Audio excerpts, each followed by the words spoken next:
This is my first official reading back after almost a 2-week break. And so I'm just going to be here with you. I'm going to start out with some canned questions based upon recent experiences, based upon the title of this reading, Tools of Fortune. Like and subscribe if you like my content. At the current time, we are doing free readings, and so what we're doing is reading this question: how to survive trauma, and what does trauma look like? We're going to use an oracle deck for the second question. I do have some other questions in case nobody joins us. We're just sitting here empty, but that's okay. The number for the day is 148. I drew that in the biblical bibliomancy. So, how to survive trauma. What does trauma look like? How to survive trauma. You know, I am an individual who cannot handle chaos. Chaos just completely short circuits my ability to just be, to exist. It short circuits everything. Anger and loud voices and anger and rage. These are all things that I cannot really handle very well. So I want to ask the tarot is, how do we handle that kind of chaos? How do we survive trauma? And let's do a 3 cards of 1, 2, 3. How to survive trauma. I guess it starts by reestablishing relationships, making hard choices, and learning how to love all aspects of yourself. But trauma, we have trauma causes anxiety. Trauma causes us to not want to put any effort into the situation. But then we are thinking of how to survive trauma. And part of that is realizing that you have all that you need to do this. You have all that you need to get through these challenging times of when you've been traumatized. And let's just take a look at the energy of these cards. Maybe these cards don't really answer that question of how to survive trauma. You know, take time. Don't rush. Take your time. Remember to love yourself. And so we're looking at the energies of 9 plus 6 is 15. 1 plus 5 is 6. So it's the first is it's 6. In a numerological sense, we're looking at harmony and reestablishing harmony. You have to create harmony in your life. And then the other energy, 7, you got to be kind of in a contemplative state, or to look. There's 7 people looking in right now. So in this, but this is sort of a down energy, up 6, down 7. So in that sense, don't think too deeply about what you are experiencing. You're thick in the heart of trauma. Don't think too deeply about it. Don't overthink what it is that you are experiencing. Create a harmony in your life. However you may do that. For me, it might be to watch comedy, to disengage from your normal activities. Disengage from your normal activities, but don't think too deeply about what you experienced. And so that's kind of what I see from the numbers of that, and then we got from here. So, but let's go now and look at. We're just going to use this What's the Vibe Oracle deck, and we're going to just say what is the energy? What is the vibe of trauma? What is the vibe of trauma? If you want to ask a question or anything, just jump in the chat. I have one other question after this. But what is the vibe of trauma? What is the vibe of trauma? Well, let's just see. Let's just see what we get for the vibe of trauma.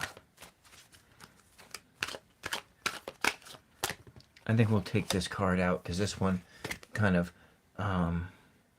so, it's about consequences.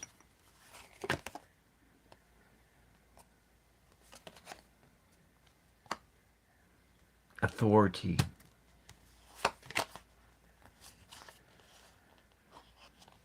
And in this sense, it is disharmony. The vibe of trauma is being out of balance.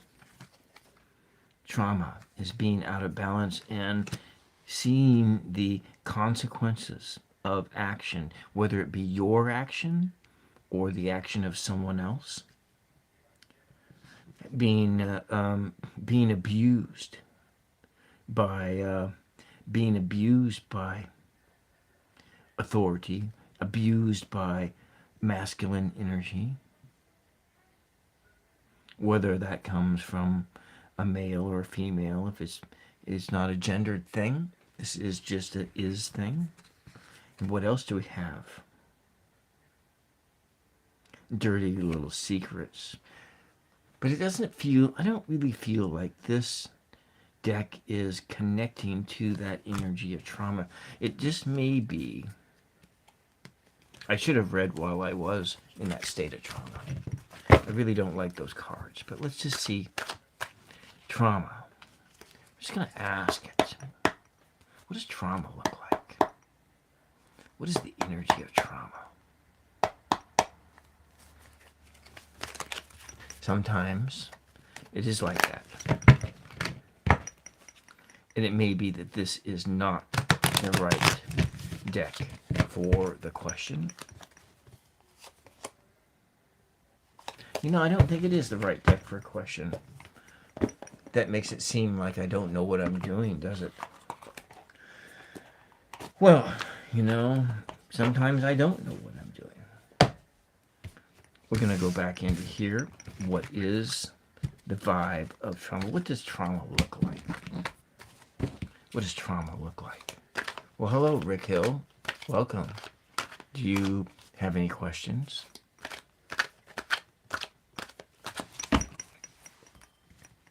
If not, we can just, I can answer this other question of what does trauma look like. Let's see what the tarot has to say.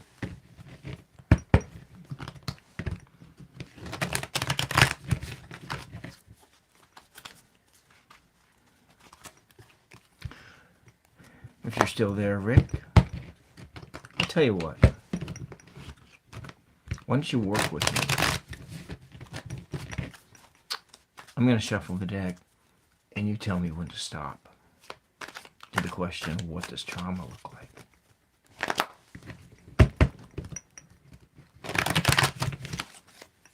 If you're there, just tell me when to stop shuffling. That's all.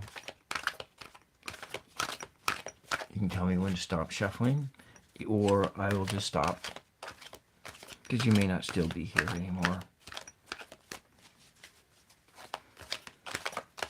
What does trauma look like?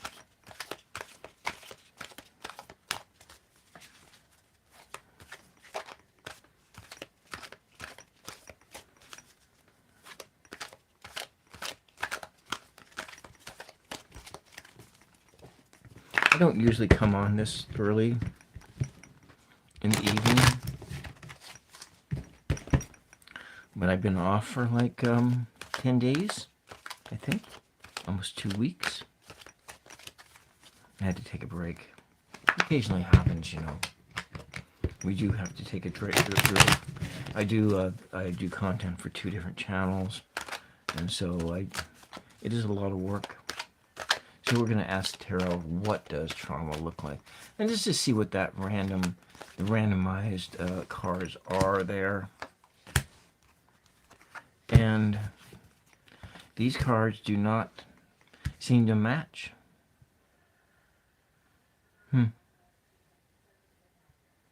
Interesting. That's interesting. I don't know. Maybe I've lost my touch. Maybe I've lost my touch.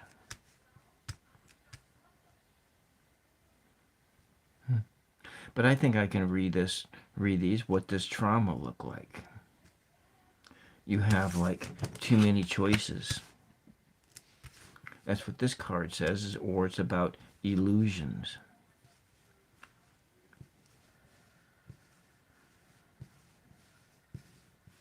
Dissatisfaction. Trauma.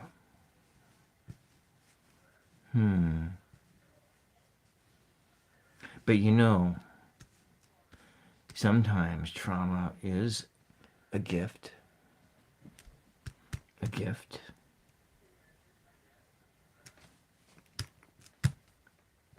Because when you come out of it, you are a little stronger. Let's see what these numbers add up to. 7 and 9, 19, 19 plus 7, 26, 2 plus 6 is 8. So it's like a manifestation of, so we're looking at 8 being, it is a manifestation of your desire. It's a manifestation. These cards don't make sense. Not against the question, but the numbers do.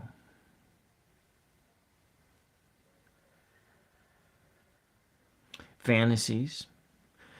Trauma being a sense of fantastic situations. Fantasy.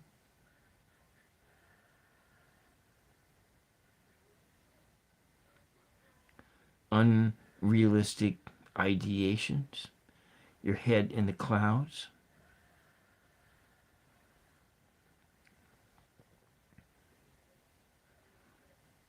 Smugness. Sitting in your chair happy. Stewing in your emotional states. What does trauma look like?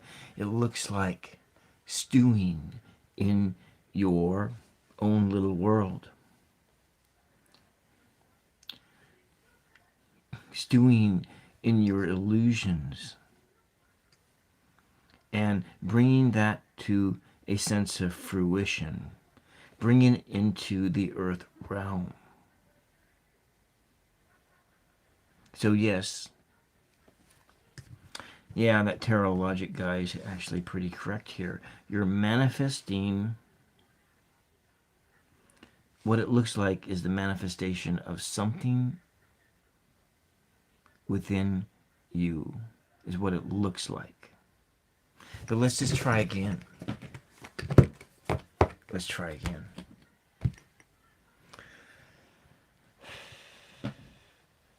You know what? I'm going to switch over to the real life tarot deck, because sometimes this oracle deck here can answer these questions a little bit better.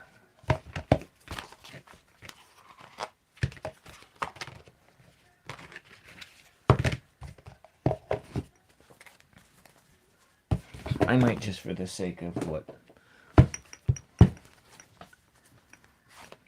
I might come back on, just pop on here for a short time and wait, and then come back on in a couple hours. maybe I'll feel more connected. I'm going to start by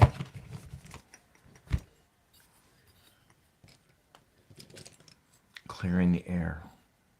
Let's clear the spirits out of the air.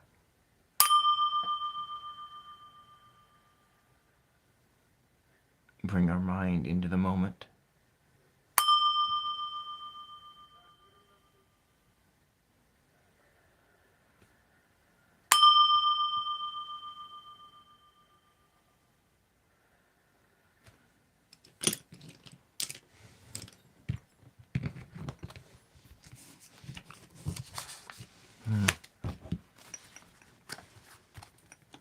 Real life tarot is actually a joke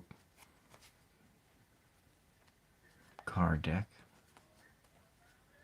but it does give, it has a lot of nuance to it. And we're just going to ask the question of, what does trauma look like? There's a lot of nuance in this deck.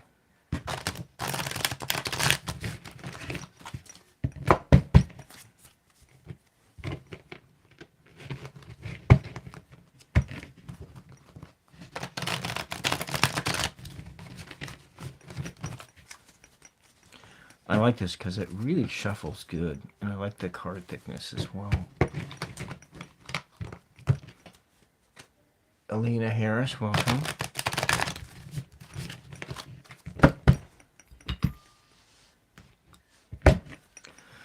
All right, let's just see. What does trauma look like?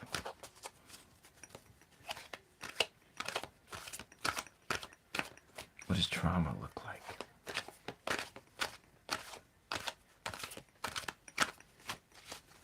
And how are you, Elena? Oh, this is your first? All right. Let's just see. I'm just going to center my mind here. And we'll just shuffle until it's time to stop shuffling.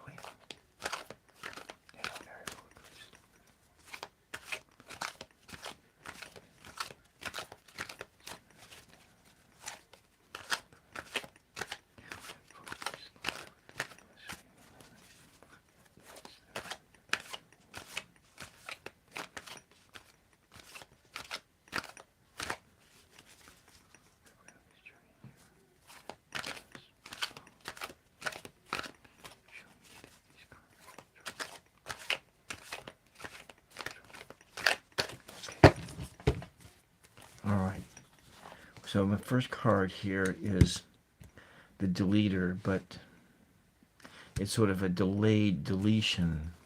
What does trauma look like? It looks like nausea. It feels like sickness. It feels like sickness. That's what nausea is. And it is like you're going in your head, you're going over and over your browsing history, your emotions. Over and over and over that stuff. Lists of things. Trauma is dwelling on things in your head and getting sick about it and not being able to take these energies out. You should be able to delete these reoccurring feelings, but you can't. You're stuck. These reoccurring feelings are stuck. They're going round and around and around your head, and you're constantly reviewing the browsing history of your mind, and it's making you sick. Sick. And what else do we have?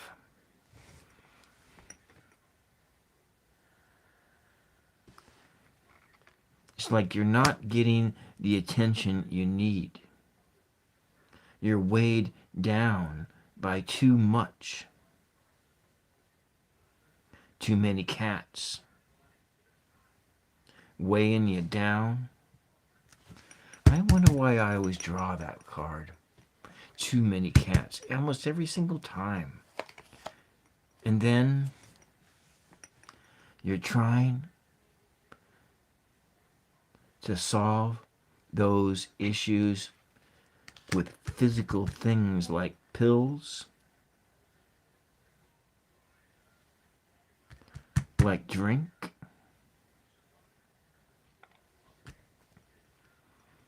and you keep going round and round and round. The cats not giving you any affection. The different spirits in your life not giving you any attention.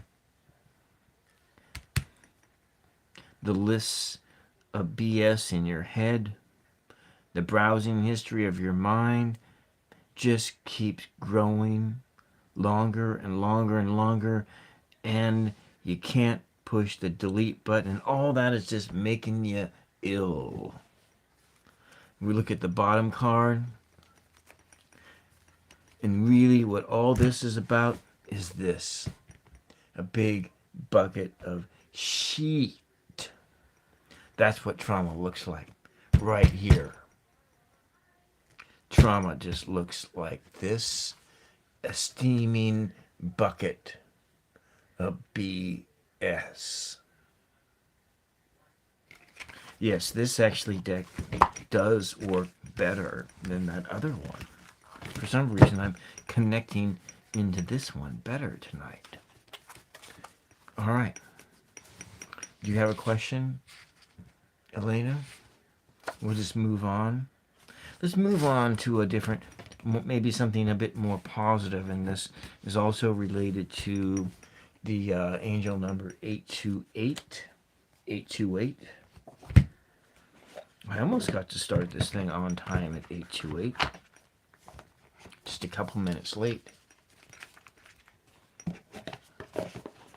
And how can we create a new reality if you are gone through a traumatic experience? I went through some trauma recently, and maybe that's why. And Rick Hill, welcome. Did you have a question? Or do you want to see what the tarot says about how can we create a new reality? You know what? I feel like I need to use playing cards this time.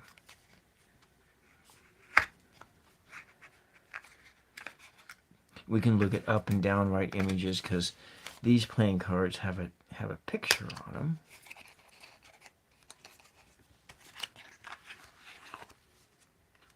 It does have some jokers in it. All right, see what the tarot says. So what we're looking at is we're going to be reading this as though it was a minor arcana tarot deck. And I'm going to clear the air, Rick. And clear the spirits of the air. Clear the BS out. Okay. All right. Let's just do this question some other time. Maybe I'll do it towards the end. Will he try to make amends?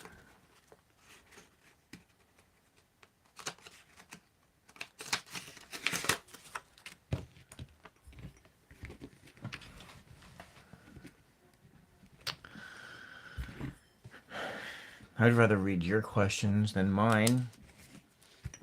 So we have Elena.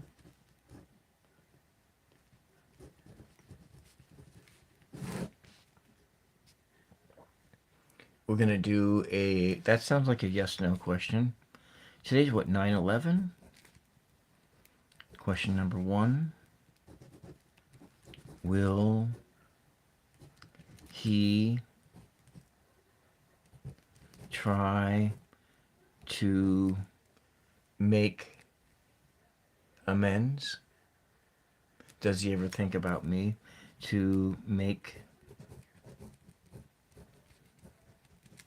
How long have you been broken up, Elena?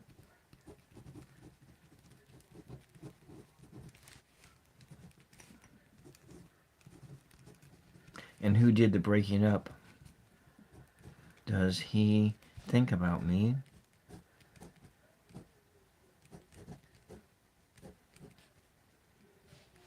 think about me?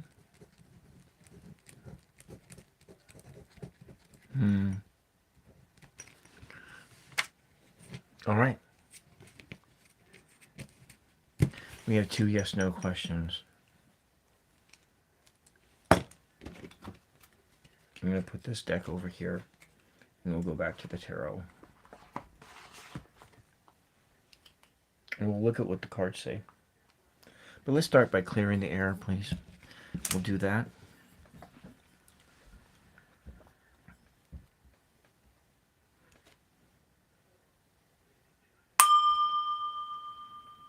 Elena has a question.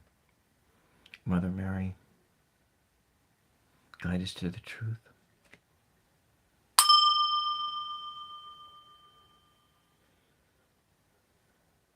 Bring us into this moment, Mother Mary.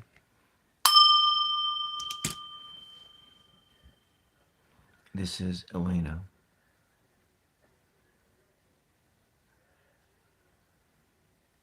She has questions about a man she used to be with.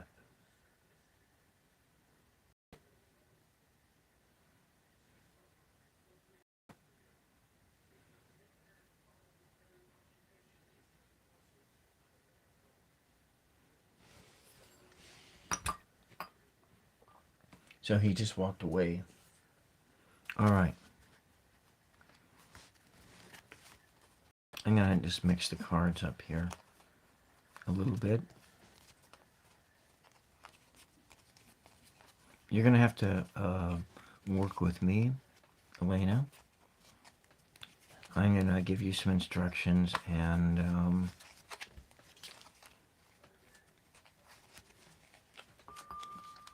I'm asking you to follow my instructions. Okay? So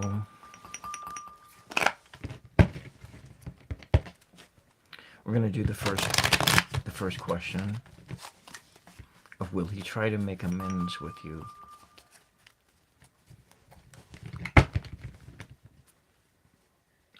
Okay. He just walked away.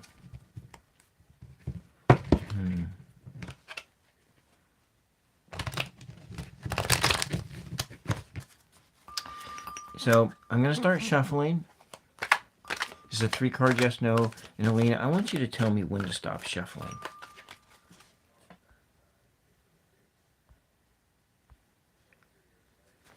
You can tell me when to stop shuffling. Okay? This provides a connection between you and me. We can connect our energies together. You tell me when to... Okay, right there. All right. 1, 2, 3.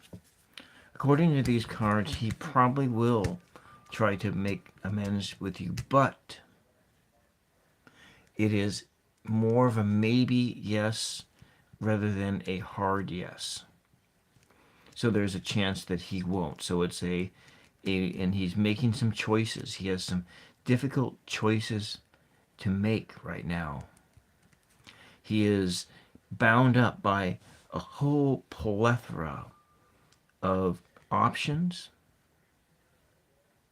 fantasies and daydreams, some of them realistic, some of them unrealistic. He is just trapped. His mind is trapped in the clouds like this. All these different options.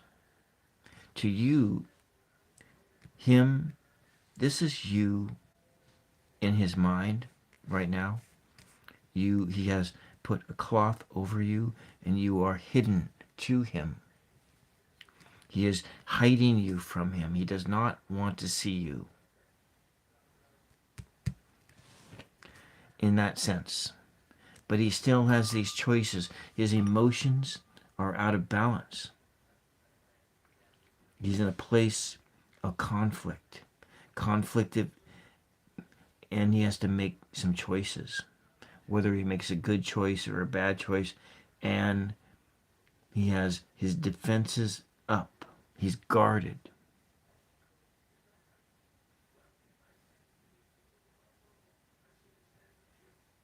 And in this place, he is exhausted. So that's kind of what is going on in him right now. He's choosing between being guarded and choosing between many illusions, many choices. And let's take a look at this number here. I want to see what this number is. And so we're looking at, he's stuck. He's stuck in a place that he's not ready to move on from. He's stuck. He unable to go forward and manifest a new reality. He's not able to do that. Instead, what he is doing is 9. It looks like it's 9-9. So he's kind of in this teeter-tottery balance place. It's interesting.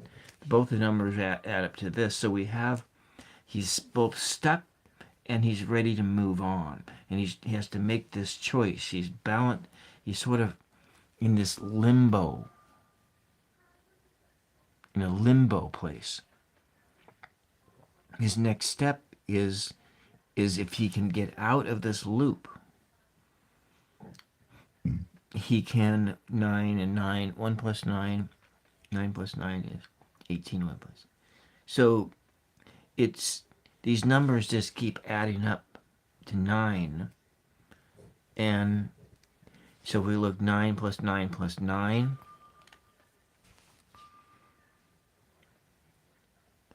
That's 27, 2 plus 7 is 9. It's 9. He's stuck. He's stuck at the end of a cycle and it keeps moving on, but he's stuck. He can't move forward. He keeps going and he's stuck in place.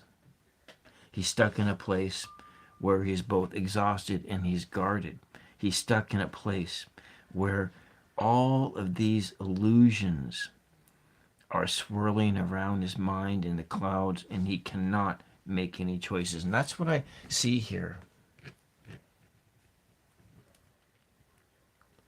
All right. Does that make any sense? We're going to go look at the other question. Let's just see what the outcome is. So we have 5, some change. 2 things become 1, harmony. It's possible that he will find this harmony. The mixing, a new sunset. But this is really what he needs to come into place. A place of self-control, a place of harmony, a place of balance, but also in a place where he is creating a new reality from the elements in these cups, these different things that are in him, remixing them into something new, that he can make a change and walk into the next cycle. That's what I see here. Okay, does he think about you? When your spirit says to leave him alone for now and stay up. Okay, all right. That's probably a good wise thing because he's stuck in place. All right. Let's do another, just do that second question of whether or not he thinks about you.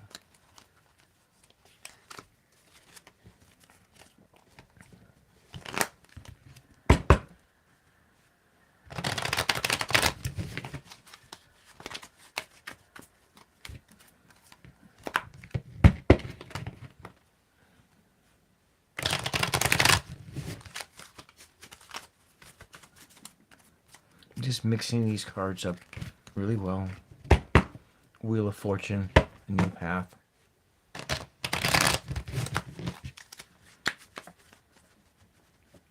Okay. I'm going to shuffle, and you're going to tell me when to stop. This is a 3-card yes/no question about whether he thinks about you right now. Are you on his mind? He walked away a few months ago. is he thinking about you? Okay, here we go. So the answer to that question is no. He's not thinking about you, but there is. It's not a hard no. It's a soft no. So it's like maybe peeps come in. He's kind of stuck in place like this. He's not moving forward. He's stuck in place. His progress is stalled. And he feels, his state feels as though he's in a sense of harm. He's harming himself, or he feels as though he has been injured. And he's stuck in that place of injury. And he's weak. He's tired. And he can't relax. He lays down at night. He lays down in the sanctuary of his heart, but he can't relax. He can't connect to his self. He cannot connect to his spiritual self. He cannot connect to you. He's just stuck in this place, becoming exhausted, more exhausted. But there is a reckoning here, a rebalancing. And so it's a balancing between a state of being stuck and tired. And that's what sits on the scales here. So does he think about you? No, because he's too absorbed in himself, and he's trying to be honest with himself. He's working to be honest with himself in this situation. And let's go take a look at the numbers and see what these numbers bear out. Dalen, welcome. So we're looking at the numbers of 2, about the dualities, the yin and yang and the balance. That is next to another energy of 4 and 7 is, look at that. Again, this is really fascinating. It's all about being stuck, just like before. It was a 9, a down 9 and an up 9, and 2 plus 4, so it's more, if you add these together, but it's sort of a balancing between being in balance and out of balance. This is really fascinating. I'm finding this very fascinating. So we're looking at an outcome numerically of needing to work on his foundations. It's a foundational issue. What is going on is the foundations of who he is has been shaken.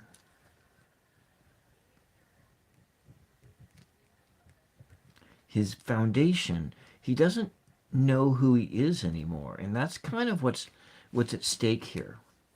He's stuck in this cycle, and he doesn't know who he is.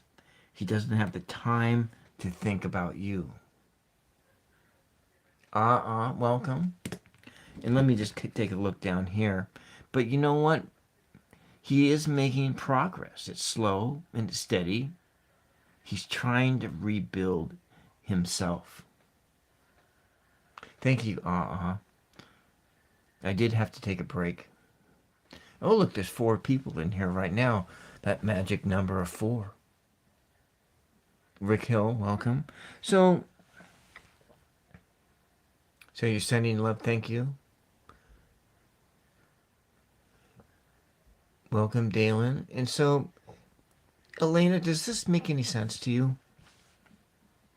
Does any of this have, does this help? Does any of this help? So we're going to move on. I'm going to move on back to that other question. I'm going to take this one and we're going to put it over here. So it sort of makes sense.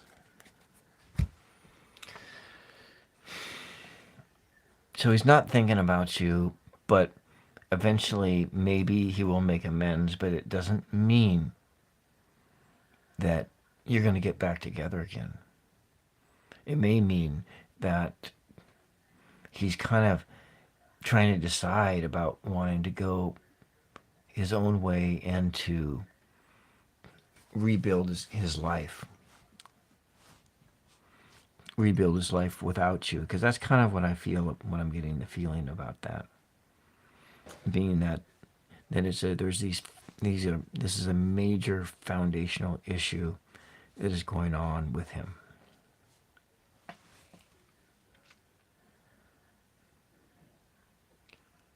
Oh wait, thank you, thank you. So we're gonna go. So this kind of dovetails into Elena, your question of how do we create a new reality? How do we start over? How do we go thrust ourselves back into a new cycle that we are rebirthed into? And how do we do that? All right, I will ask that question. You probably should, in one sense, Elena, you might. I'm going to go over here, and the question being, since I'm still, should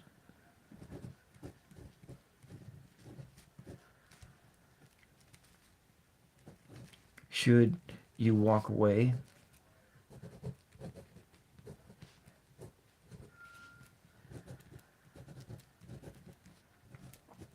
Because it sounds like you need to start over too. All right. I'm going to re-clear the air here to ask this question. I need to bring my mind down to silence and back to here.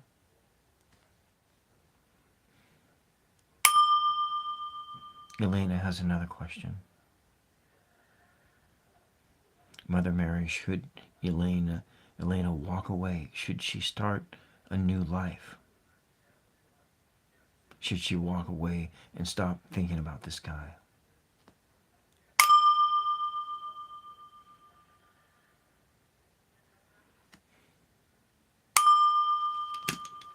Mother Mary, this is Elena. She wants to know if she should begin her life anew.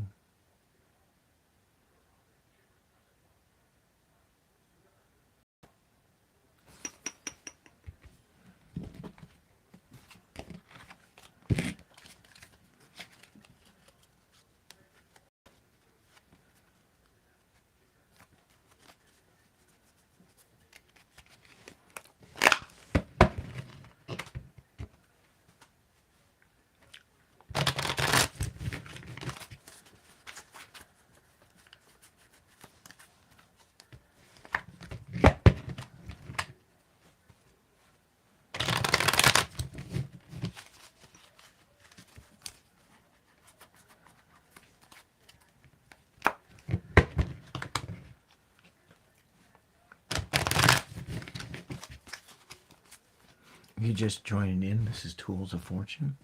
Like and subscribe if you like my content, because you matter.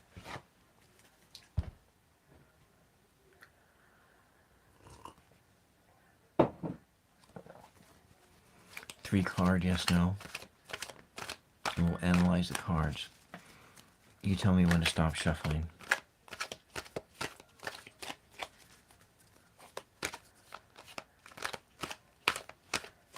Elena, do you want to walk away? Is that something you want to do?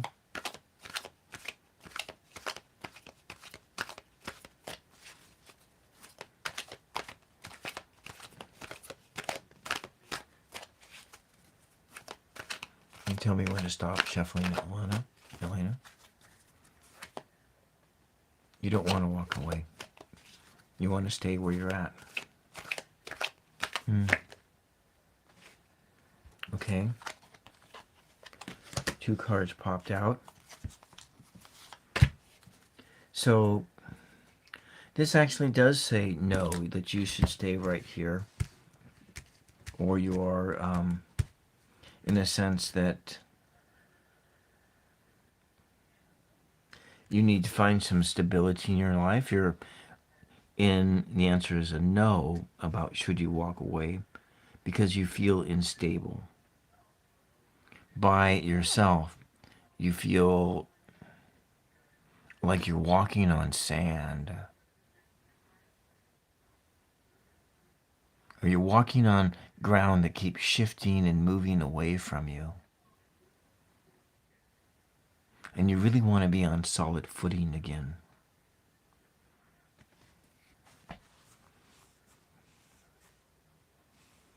And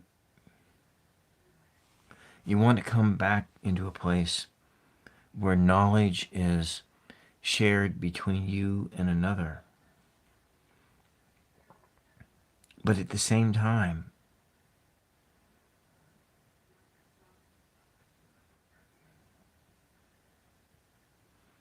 there are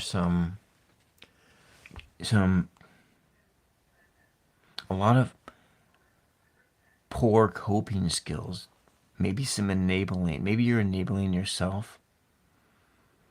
Maybe you need to take responsibility for your state of mind. Take responsibility in a sense that not trying to manipulate the situation, not to blame others for your, so you need to, in a sense, this is telling me in this no, but the energy behind this no is that of the inability to take responsibility for your actions. You have some knowledge. You are an independent thinker. But you have so much to give. And you feel as though you are walking on unstable ground. Let's just take a look at these numbers here, though. Our up energy is 13, is 4. So again, with you, these are foundational issues. Yeah, you started the work and it's great so far. Great Chinese disco, babe. So with you and your ex or your boyfriend who walked away, you are grappling with foundational issues.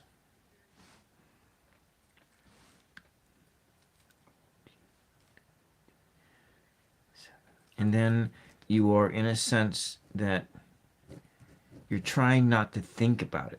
So in one sense, your foundations are off, but in the other sense, you're trying not to think about it. You're kind of, it's on your mind, but you're trying to escape from it. That's kind of what I see. Does that, so in a sense, in this question of should you walk away, the answer was a no, but maybe. So it's a no with a question mark, but it could be more like a maybe. So, and that's kind of what I see here. It's maybe you should walk away, but you do not want to. You don't want to. And I see the foundational issues.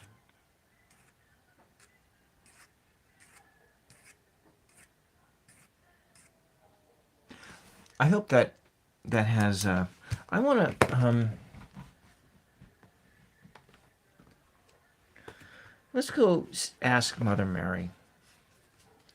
I'm gonna see if Mother Mary has some words for you, Elena. in regards to this situation.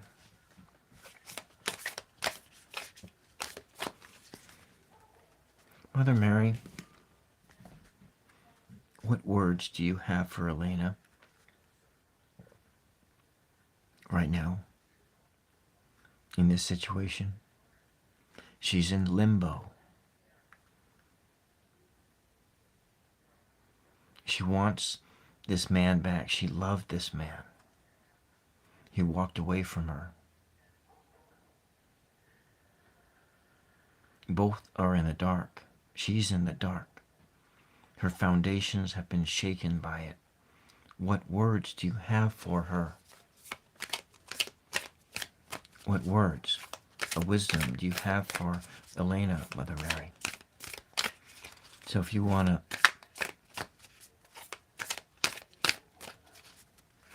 let me just see. You can stop me from shuffling, or I can stop for you.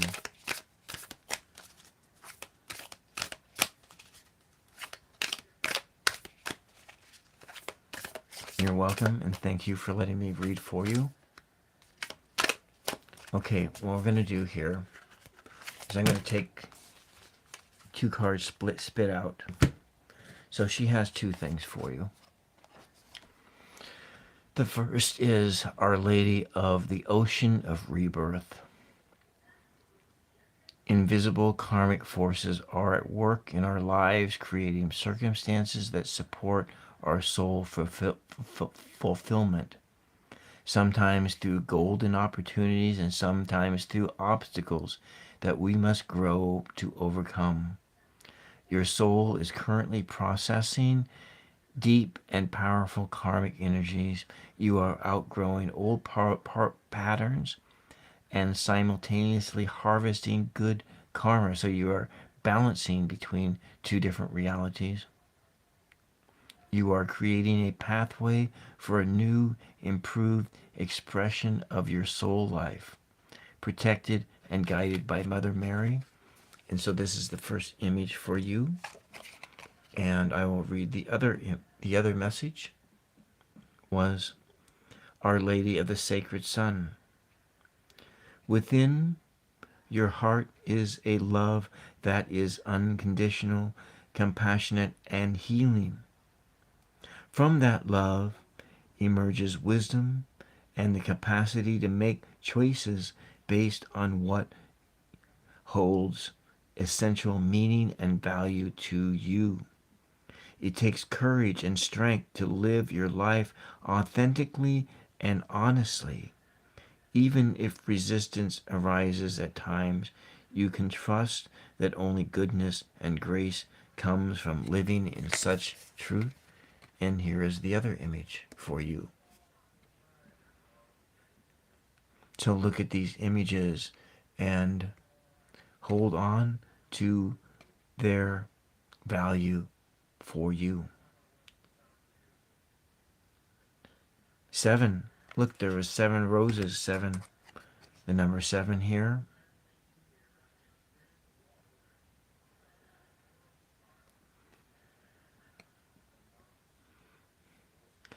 Spend some time thinking about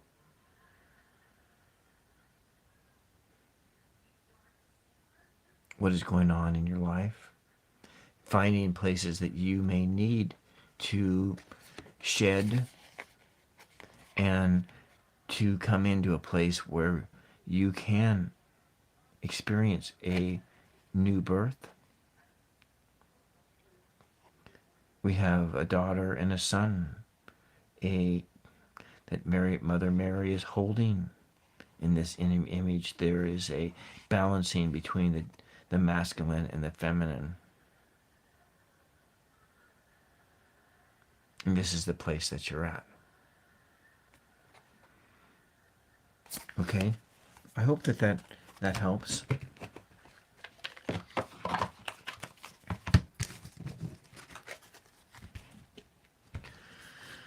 Well, Chinese Disco Babe, it's been a while.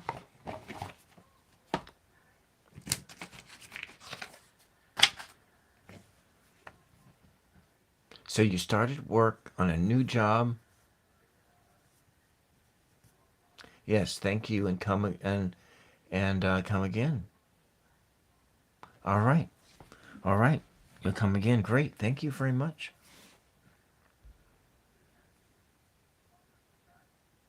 So, Chinese Disco Babe, can I get your question? We'll start by clearing the air.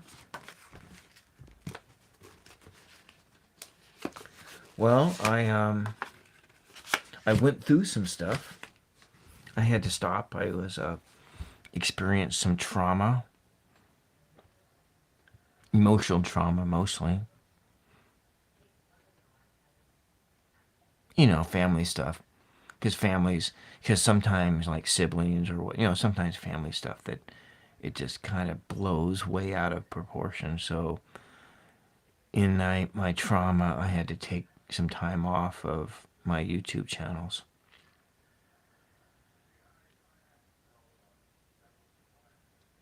Anyways, you know what, Chinese Disco Babe, that's we all we all experience stuff like that. So you don't have to feel sorry, because those are just things that we all go through as individuals. We go through crap. And that's the way of life. My issues is that I can't handle chaos. So I've but my other people in my family, they love chaos. My dad was a person who loved chaos. My dad had a anger problem, and so it would be like you couldn't really have a lot of peace. You'd be going on in your life, and it would get kind of quiet, and then he'd come home from work. He was self-employed. He owned his own company, and then just kind of there would be some kind of a blow up. But it was weird. His anger was weird. It wasn't like some people's anger where they're attacking your ego and whittling you down. Well, that's not what Dad would do. He would blow up and rant and rave. Usually it was about his business partner. That was usually what the focus, or it was about the companies that were undercutting him. It was about stuff from out there. It wasn't inside the family, but it was stuff outside of the family. Things that on the outside that one may or may not have any control over. And that was what he would rage on. And so that was kind of the environment I grew up in, with somebody who was raging all the time. Not all the time, like maybe a few times a month. But that went on for years. Welcome, Mama Sushi. So I'm going to get on to your question. So is Warren thinking of... So we got Chinese Disco Babe, CDC, no, CDB. And we got 911. This is question 2, person 2. And what are we thinking of? Is Warren thinking of reaching out to me? Is Warren thinking,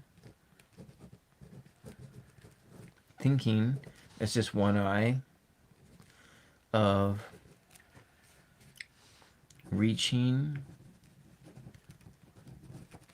out to Chinese Disco Babe? All right, let's go clear the air. And it's great to see you, Mama Sushi. I did try a reading yesterday afternoon for a short time.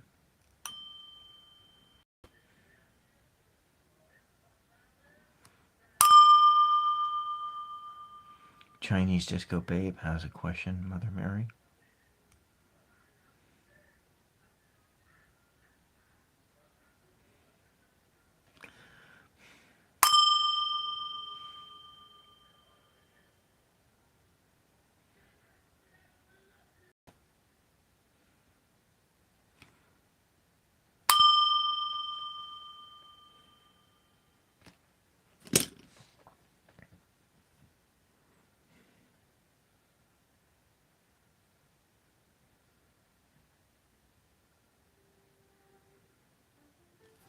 All right.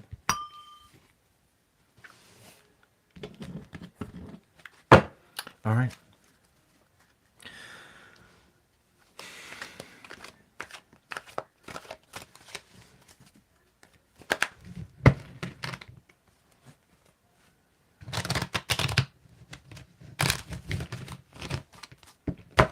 You know, I have all these other tarot decks that I don't even use. I think I'll bring that other keyword deck into play.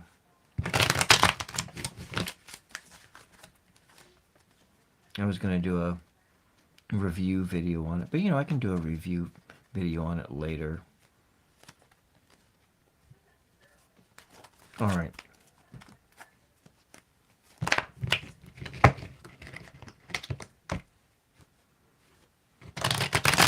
In many respects, I'm just having too much fun reading for all you all.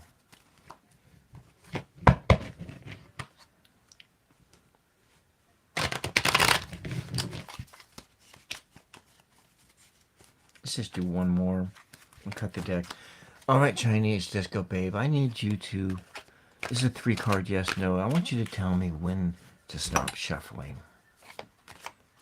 Let's just sort of reach out together, Chinese Disco Babe. You tell me when to stop shuffling.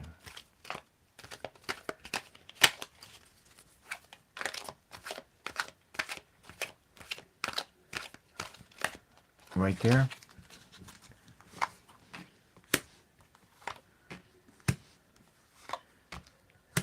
Well, it's sort of like a maybe. It's interesting. The other person got like the Queen of Swords too. Huh. It's a soft yes, a maybe yes. Maybe yes. That's the way we'll classify it. So, Warren is stuck.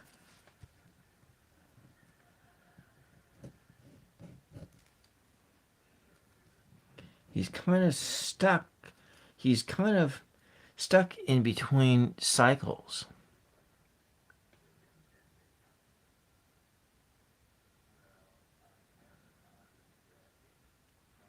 He's in a place where his mind is closed.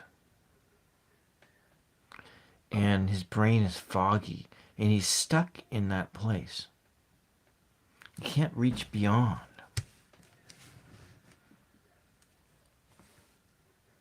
$13.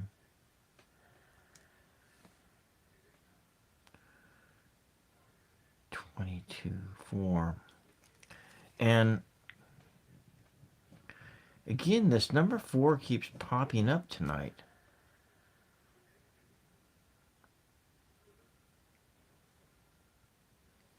We're looking at a foundational thing. It's also a foundational thing. This is so interesting. All right. All right. This evening is so interesting. I can't... How the same numbers here keep popping up. We have 4. We have like repeating number sequences. We have stuck. I hope I'm reading you and not me.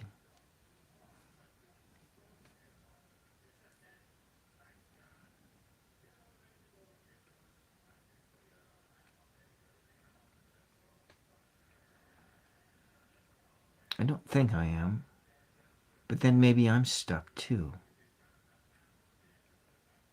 So we're looking at, is he thinking of reaching out to you? Maybe. Maybe. We'll put this in a big maybe, if you can read my maybe.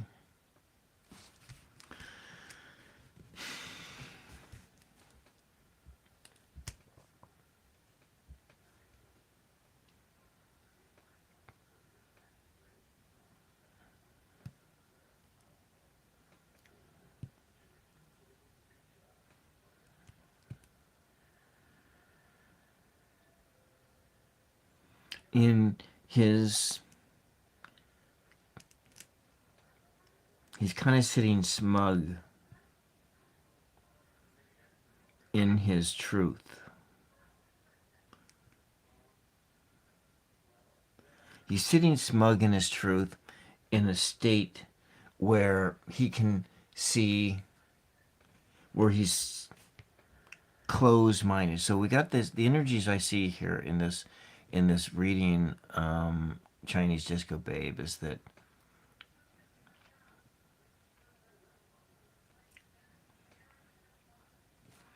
in this place that he's here, he's closed up. His quick wit, his knowledge, his cleverness, that he's in a place where he's unwilling to move out of. You know, like he thinks he knows everything.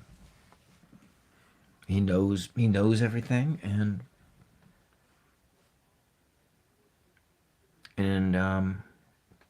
he's sort of stuck there. Does that make sense? And it's all kind of about stuck, yeah. Stuck. He's stuck. So is he going to be, he might be thinking about it, but will he reach out to you? Why don't we ask the question that way? Is, will he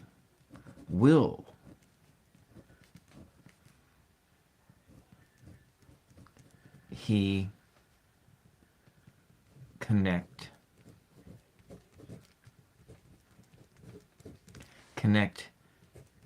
to you? Something just a little bit more definite rather than something kind of indefinite. All right. Will Warren connect back to Chinese Disco Babe?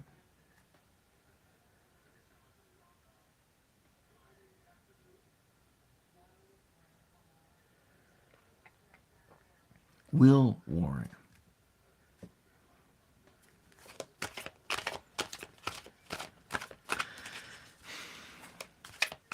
Why don't you tell me when to stop shuffling? Tell me when to stop shuffling on this one.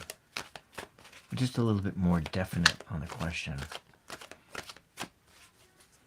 If you feel like it's time for me to stop shuffling, please tell me right there.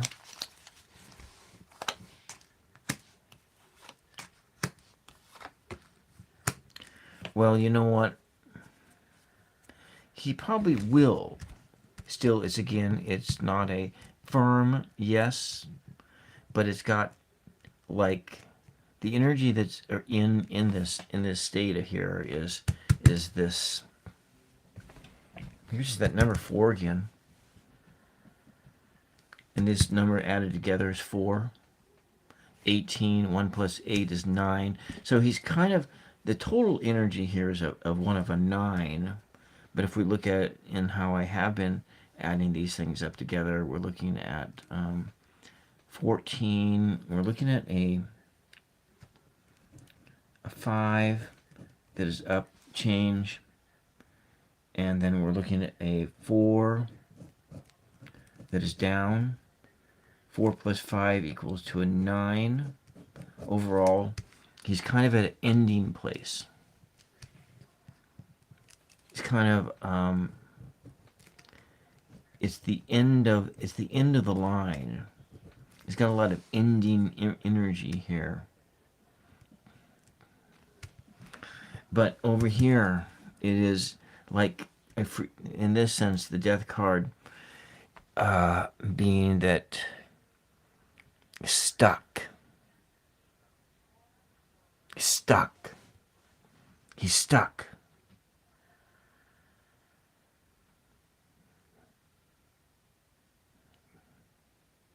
Because over here we have what sits at the end here is a new dawn. A new day will dawn.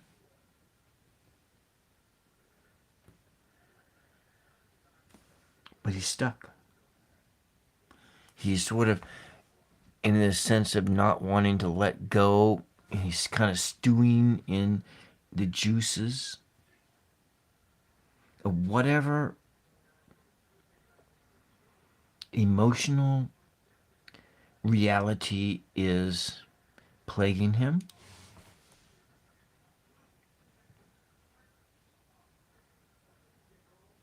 You know, in his ability to connect to you, he sits in the place of power.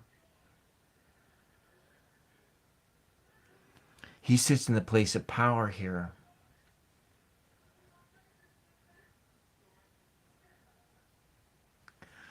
Well, in things in his life,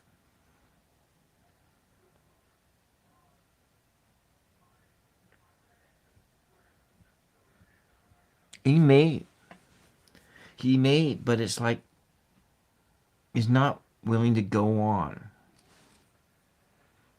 He doesn't want to move on from whatever's going on. He doesn't want to let go. Let go.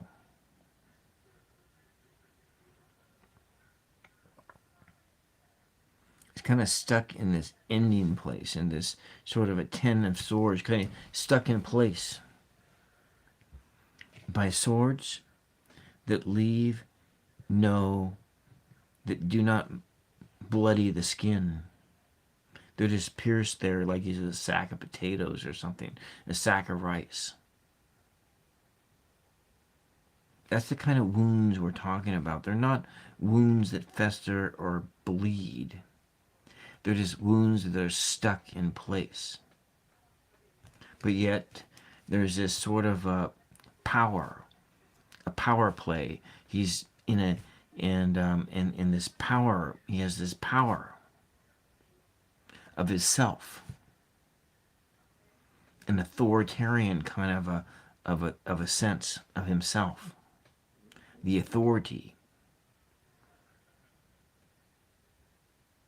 And in that knowledge, he refuses to let go. He refuses to be born again. It's this foundational issue. These foundations are off kilter. A change needs to be made. And he can be free from all of this. Just making a change about letting go of whatever it is.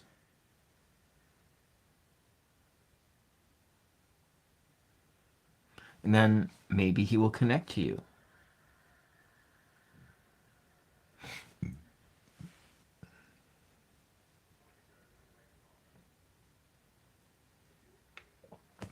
That he should end this cycle. So let's just take a look at that.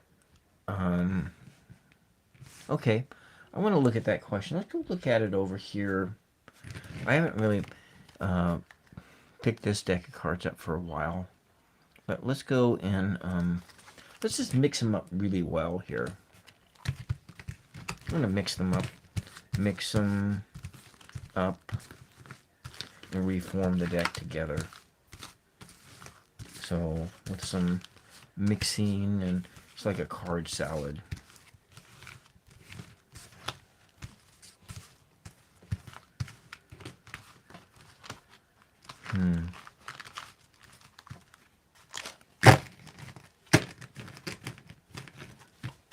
See, tomorrow night is Friday.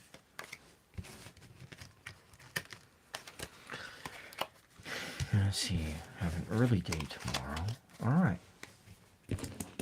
Let's just give it a few shuffles.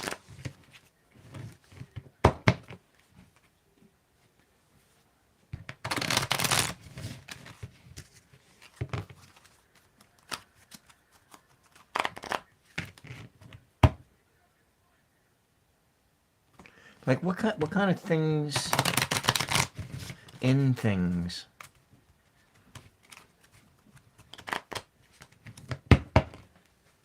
and the things that he's feeling. We're looking at an emotional question, right? You're not thinking of that other sense. I don't really so in a sense,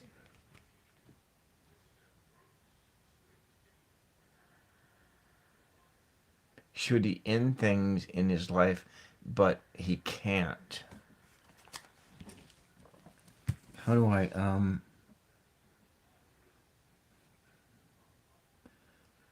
so what we have here is he,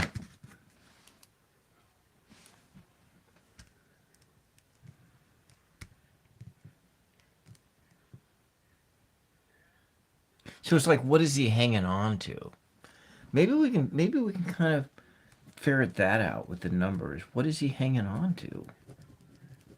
What is he hanging on to? Let's see if we can figure that out. I don't know if we can or not because he's not here, but I'm going to ask Mother Mary, what is Warren hanging on to?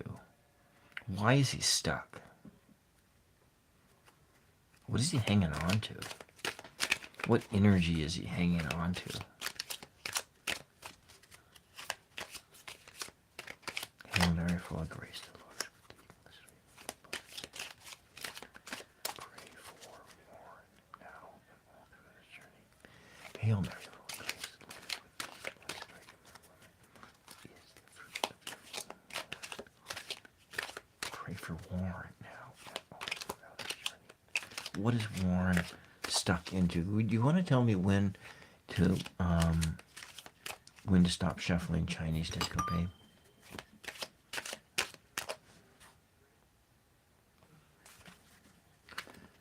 You can tell me when to stop shuffling. Right there. Okay, let's do about 4 cards here. I guess not that one.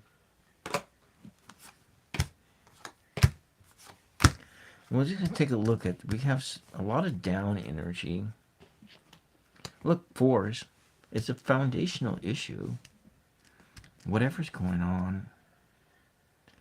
Diamonds, it's like something to do with the body. Something to do with the heart. A lot of heart energy. So we're looking at, we're going to just divide this by and club. And so we got some fire. So what is he hanging on to? Got some fire energy, some heart energy, and some body energy. And we're looking at these numbers of, let's see, I had one of these cards that, yeah, let's use this one. So we got like 2 of clubs.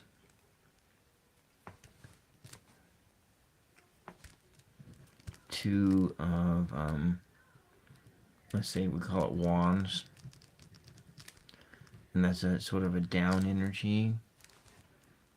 Then with this, we're looking at 10. Oh, it's up and down. So looking at 6 cups, also down.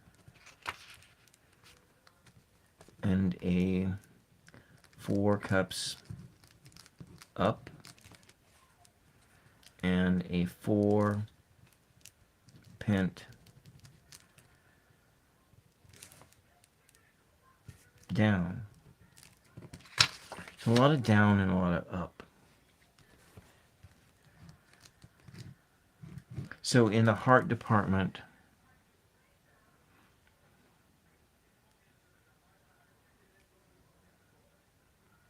$10, $12. So this total number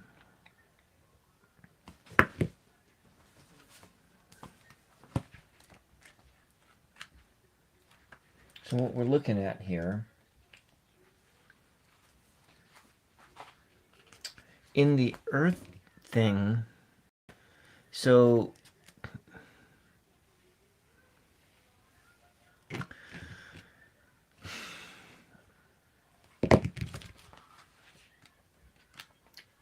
that 4 of Pentacles, It's the guy who's hanging on to stuff.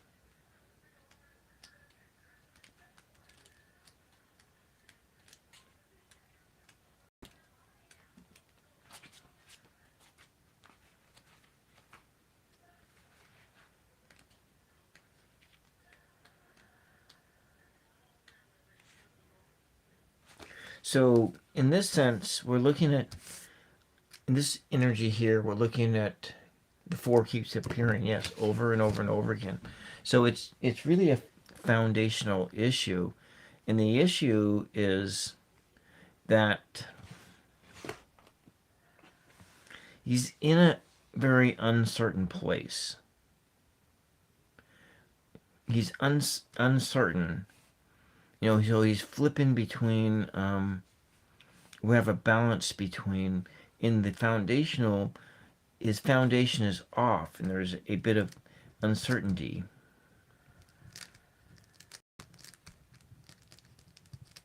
Uncertainty. And then we look at,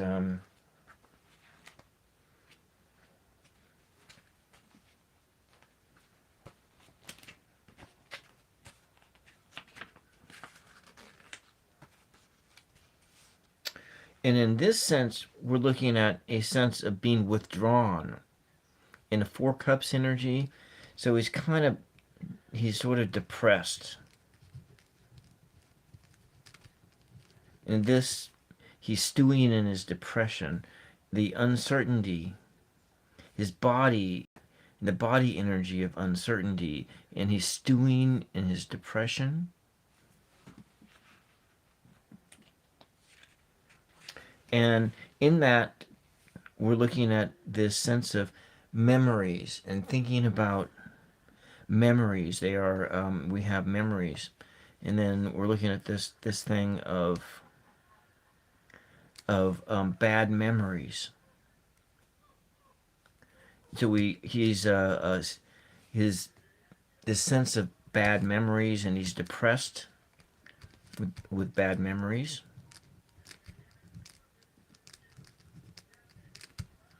And his heart energy of bad memories, ME. And in this Two of Wands, in this other energy here,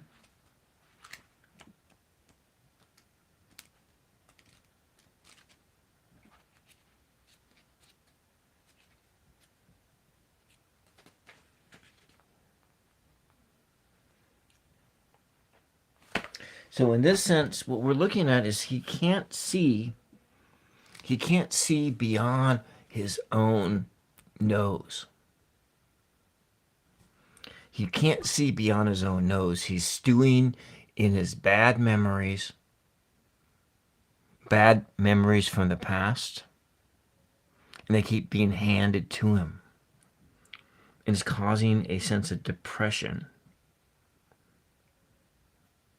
and which is evoking a sense of uncertainty. That's kind of what I'm seeing here. So we're looking at, then if we look at the overall, the difference between the up and the down energies, we're looking at 10, 11, 12, 3. So looking at 3, and we're looking at 4. So we have the foundation, and in total, we're looking at a sense of 7 of contemplation. He's thinking. So he's stuck in his head thinking. He can't express himself. And so his foundation, the foundation of his life, is consumed by his inability to adequately express himself. And that's kind of what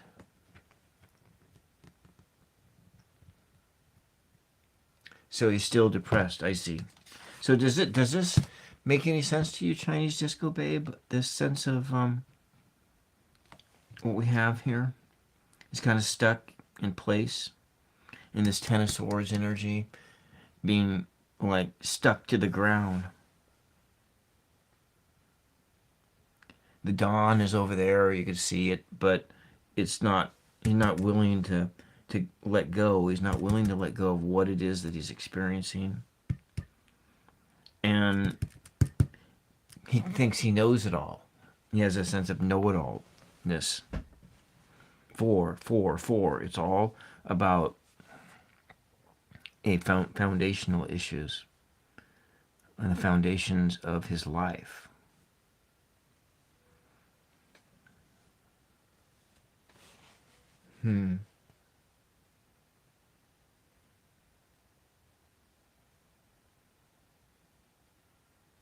Okay, all right. Well, I guess that I'm not completely disconnected here, because I was worried. I was worried that that in the time that I took off, and that experience that I went through, that somehow it short-circuited my ability to read. I was really worried about that. You're welcome. Thank you very much thank you for letting me read for you, and for that you were able to connect up again. And so I'm so glad that you got that job, and that you're liking that job so far. So I guess what we'll do, in case there's no other questions, I'm going to go back and read that question that I set out, and it was based on the title of this video, of the 828, manifesting a new beginning. How do we do that? Oh, and I was going to do that with this deck too. Okay, that's right. And I was spot on about your job too. That really pleases me too. That pleases me.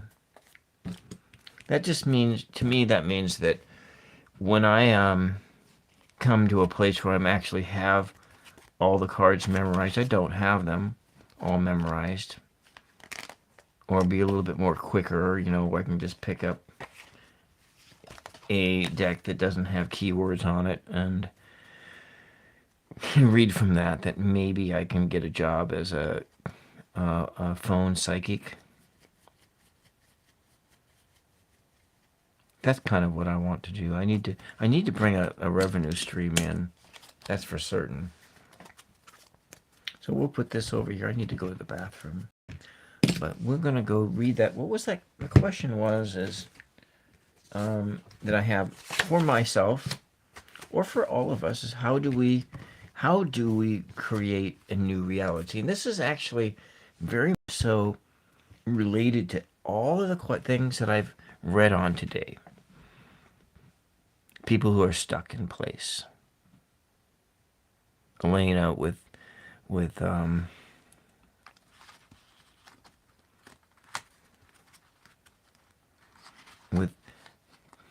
the ex that walked away, the man that walked away from, and being sort of stuck. And should she move on?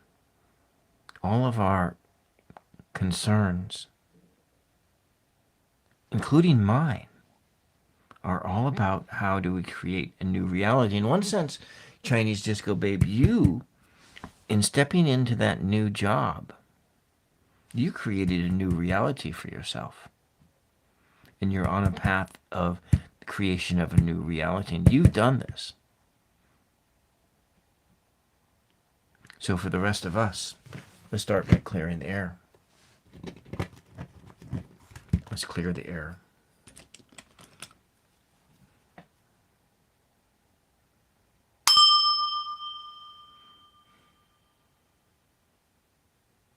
Mother Mary, I seek an answer to this question of how do we create a new reality? How do we come into a new reality, a new beginning in our lives?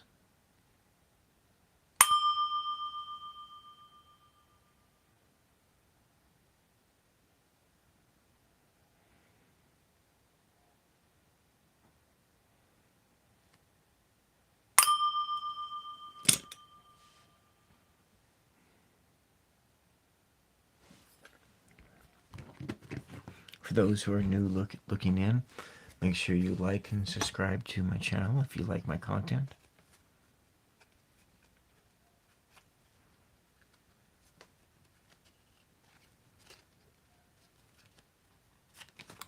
I'm going to try to come on and read 4 days a week. That is my goal.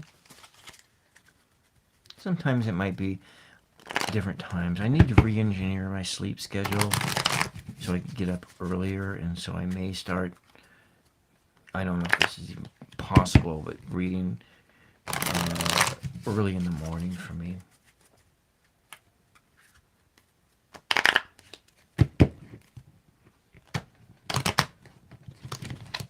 Yeah, but let's go. Look, it's 4-4 right now. 4 likes, 4 people watching in. So this is about how can we create a new reality for ourselves? How do we start anew, fresh? Taking the things that we learned before and repackaging them into a new reality, a brand new thing. How do we do that? What are the energies involved in a rebirth like that?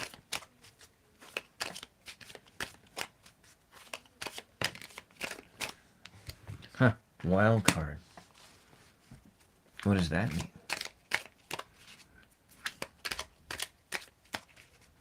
Interesting.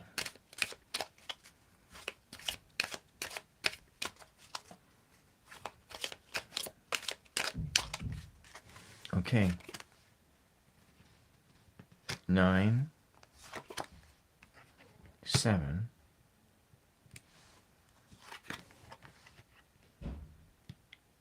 Jack. We'll just put this over here. Ace.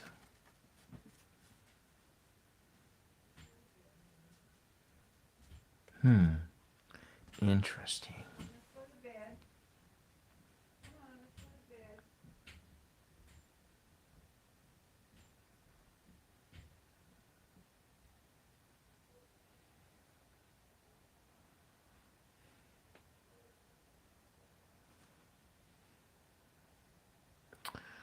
I feel like this here is the key here. It talks about the word on it is the Holy Spirit. Asking the Holy Spirit or the Spirit for guidance. And we have initiation here. We think of this card of St. John the Baptist. And St. John the Baptist, in this upside down form, you're looking at not taking that first step. That first step is to enter into a new sense of initiation into tomorrow, a new state of being, a baptism. Baptism is the beginning of that spiritual journey of creating. So in this sense of how do we create a new reality, it means that we have to embody this spirit of John the Baptism, not ignoring this, but to do this.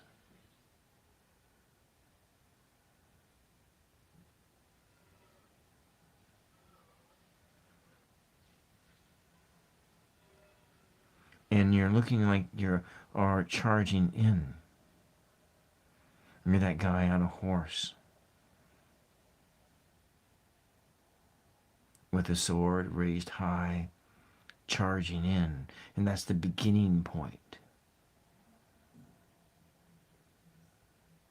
You accept that holy water on your forehead, or you are immersed in the river Jordan. J for Jordan. Spade for sword. Sword raised high, you rush in to the fray. The first step. We have this 9.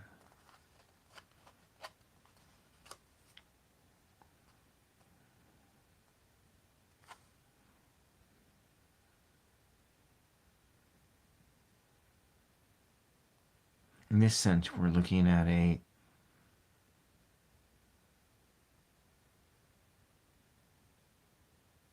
hermit-like energy. I might interpret this more like it were a major arcana card. It feels has that hermit-like. You gather your thoughts into yourself. You contemplate that law, that word written on your heart in a place of reflection. Starting with this baptism. You charge forward into this place of reflection. Thinking about what it was. Thinking about what it was that you do want to do.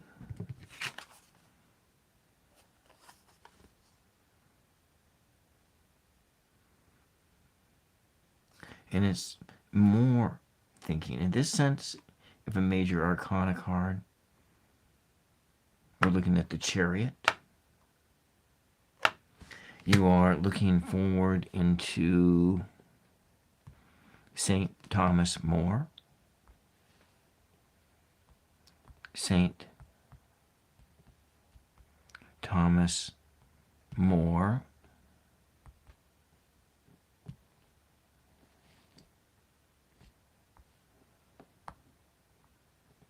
Why did it not give me St. Thomas More? Saint.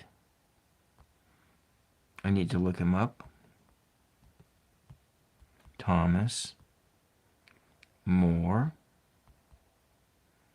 Catholic patron saint. Okay, I don't want the church. I want the person, please. What is he famous for? Oh, so he wrote about a book of utopia. So you're charging into a utopia, because that's oftentimes what a new reality is. A new reality is this idealized place. An idealized place. And then I'm thinking of this Ace of Pentacles. So you have your initiation, the spirit which fills you. You are initiated into a new reality. You are contemplating that energy. You're rushing in like you're driving a chariot forward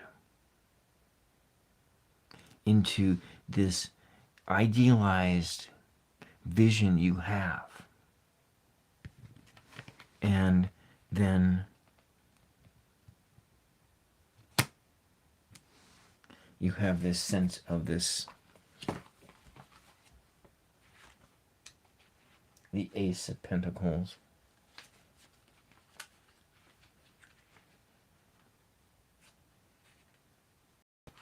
You are manifesting this spirit into a new sense of reality.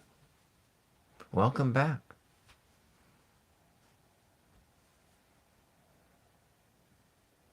I wonder what it was I said. I think I forgot. We start with the spirit. We start with initiation.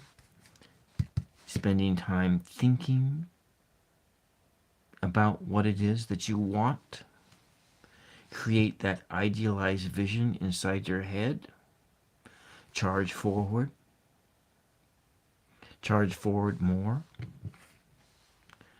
And that vision, this spiritual image, then it's transformed into this physical thing. And so that's how we create a new reality based upon these cards. In this sense, I read the images on the cards, and something of the image. What is the? Let's just look at the numerical energy here. What does it say? 11, 20, 27, 28, 2 plus 8. Look at that. It's 10. And so it is essentially, this is just so, actually, I've been finding this a new reality with infinite possibilities. That's what the numbers show. Yeah, you can ask a question, but I need to go use the restroom. I'm going to put, you can absolutely ask a question. After that, I'm going to be right back, Mama Sushi. Formulate your question, and I will be right back.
What?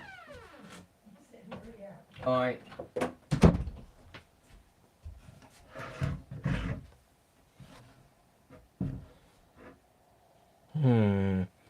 Interesting. Okay. All right. I feel like it's got a draft here.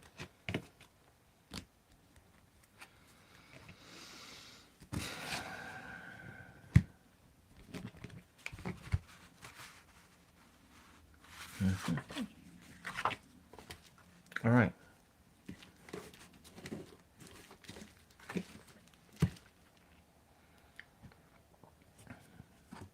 It's interesting. I do need to create a new reality for myself. My blood work came back that I'm like one A1C point away from diabetes.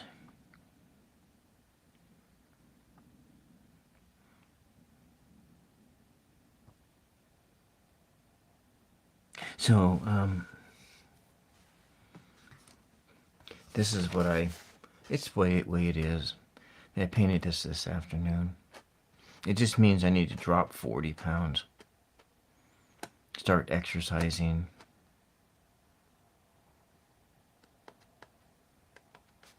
Yeah. And this is on a new card blank. The paper card's kind of, it's not as, it's a little bit wimpy, but you know, it's fine. It was cheaper than, it was a different brand I hadn't used before.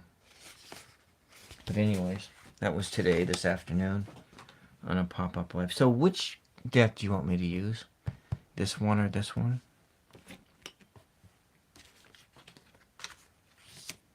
This one or this one?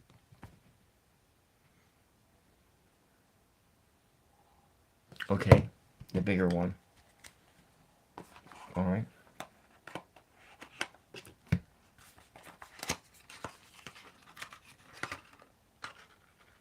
Mm-hmm.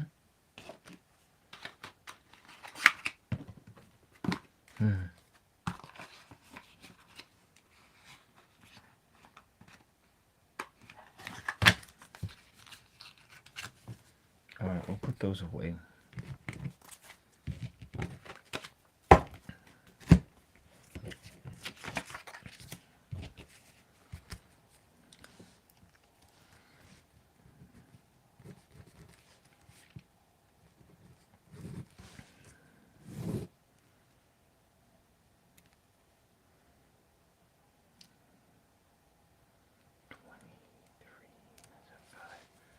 Then we have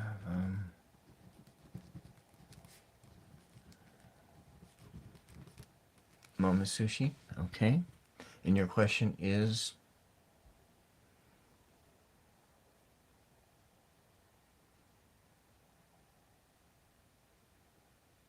December.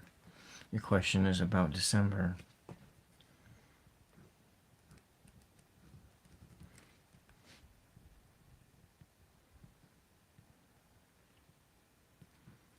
Is December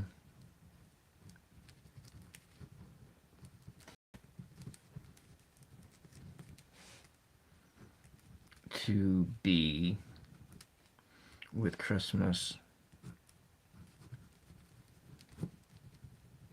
and new baby? Interesting. You know what's interesting about this, Mama Sushi? I'll tell you what's interesting about this is that the page number I drew before I started this was page 148, and it's all about the Advent story of the baby in the manger.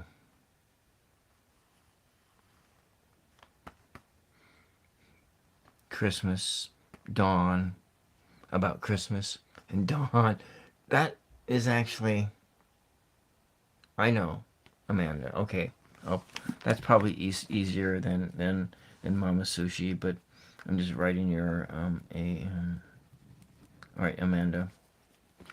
This is what I find kind of so interesting about today is that your question about Christmas and a new baby, and the page number that I drew at 8 o'clock this evening was about Christmas and a new baby. That's what's so interesting. So I'm going to actually start here with a page number for you. And let's see what Spirit has to say. But we have to clear the air, right? We've got to start fresh because I'm still on the other question.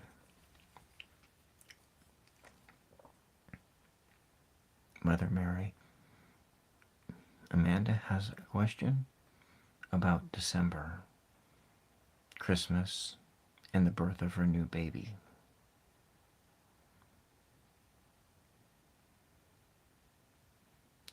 Tell us about this time, Mother Mary.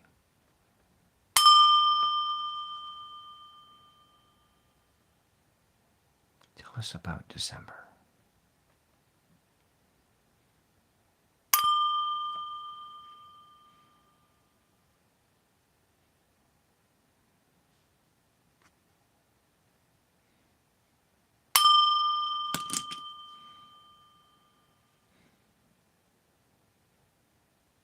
us about December.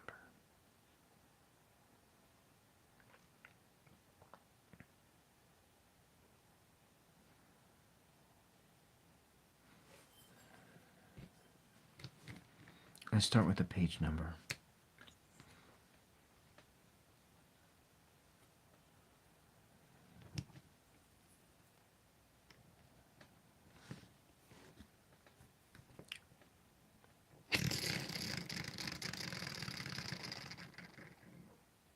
$11.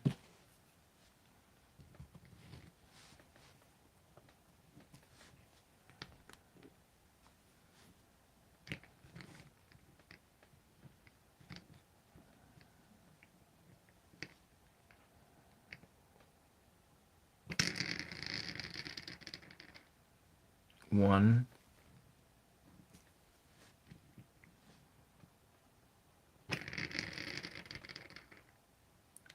Amazing.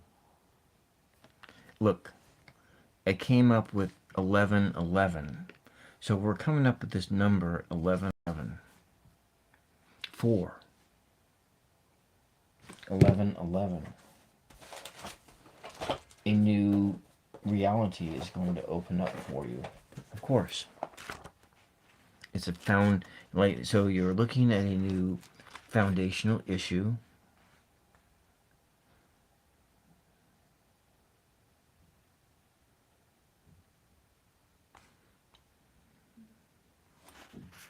So it's keeping your thoughts positive. Keeping thoughts positive. You need to keep your thoughts positive in this time.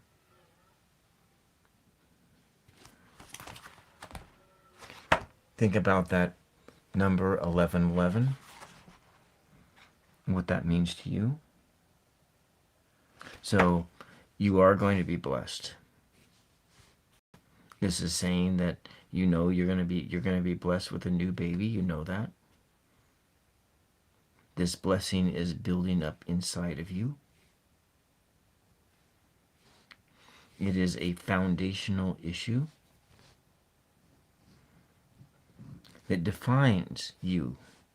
This is something that is definitive of who Amanda is. And you're bringing that into reality.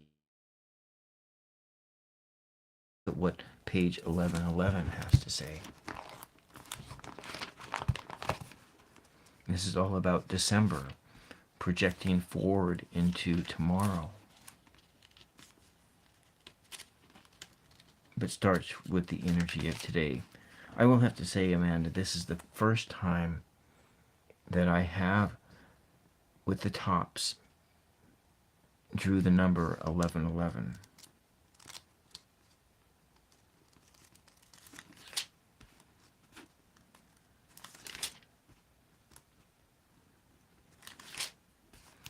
So let's take a look at page 1111. So it's about the 5th Sunday of Lent. And you know what happens in Lent? Lent is a time of reflection. It's like a time of desert, being sort of barren. But yet what comes at the end of Lent is new life. What comes at the end of Lent is Holy Season, Holy Week. Holy Week concludes with a death and a resurrection.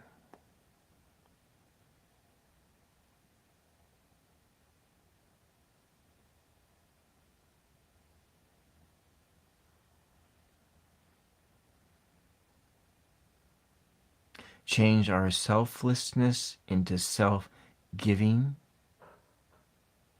Embrace the world you have given us. Transform the darkness of its pain into new life.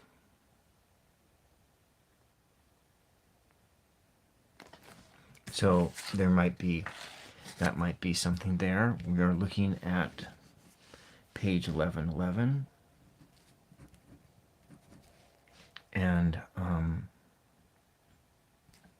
transform.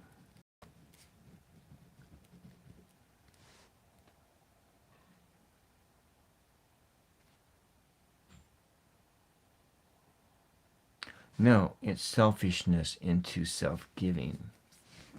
Transform your selfish, selfish,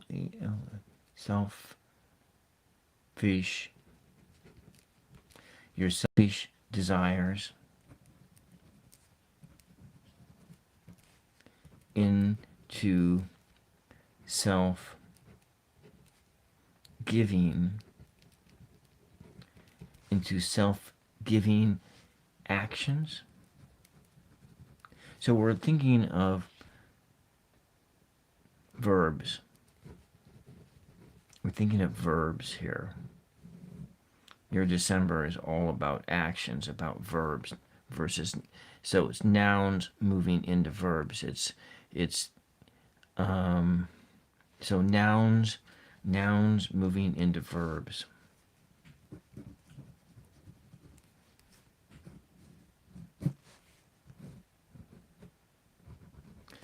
Nouns moving into verbs, verbs moving into nouns. Transform selfish desires into self-giving actions. Transform pain, the darkness of pain,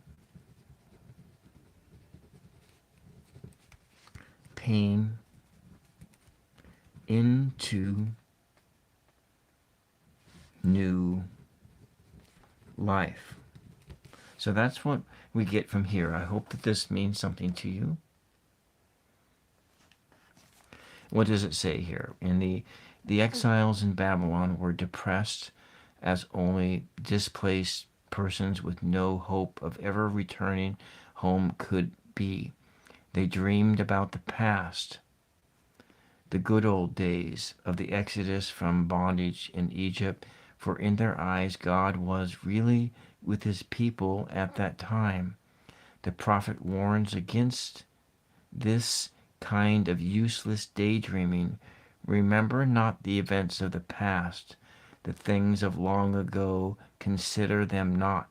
Have faith in the future. See, I am doing something new. You are doing something new. Life can be depressing. It can even be our own fault that we are in a mess.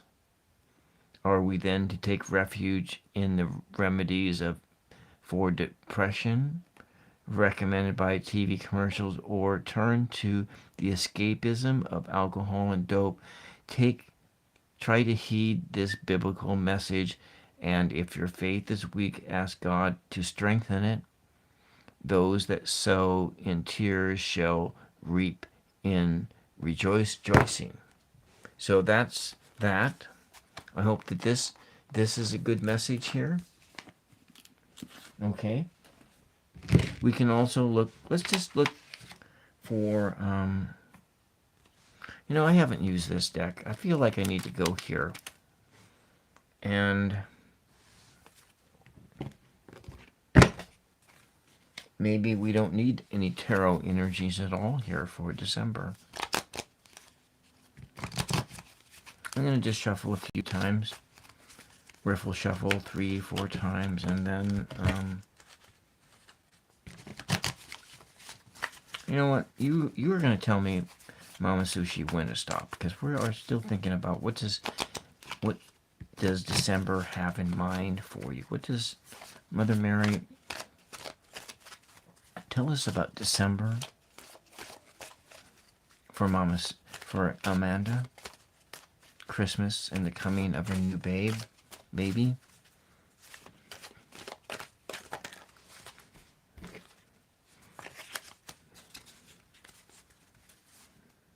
Right there. Number 22. And look, again, 4. we have a balance. 22,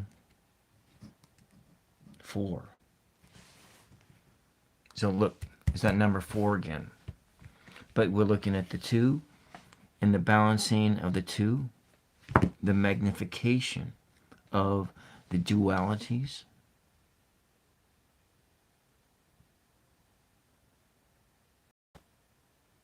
Let's just look at angel number 22. See what it says.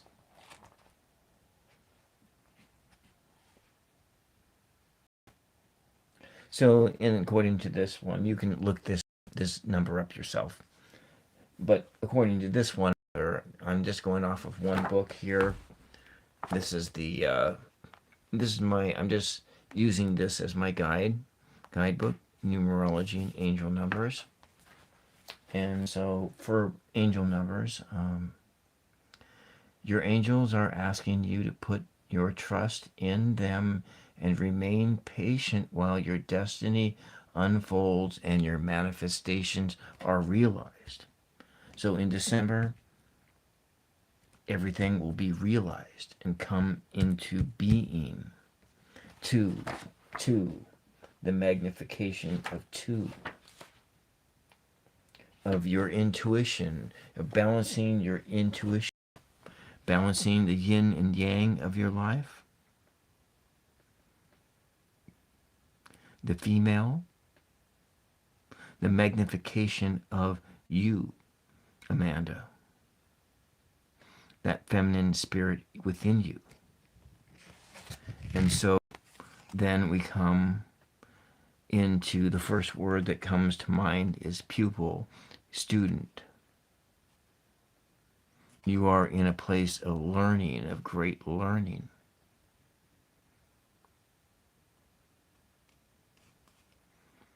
This egg within you will hatch knowledge. Your baby, yes, but this is about deeper learning. Deep learning in this golden egg of truth within you will hatch. There is more for you to learn. Also, in December, you'll be parading your child around.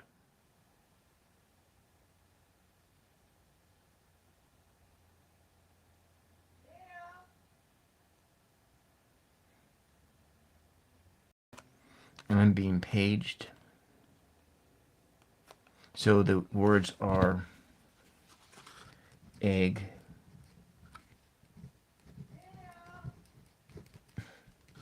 and parade.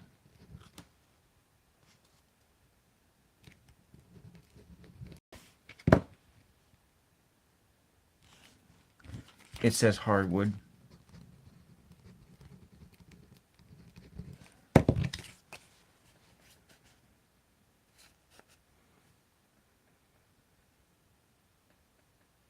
Oh, interesting. That's so interesting.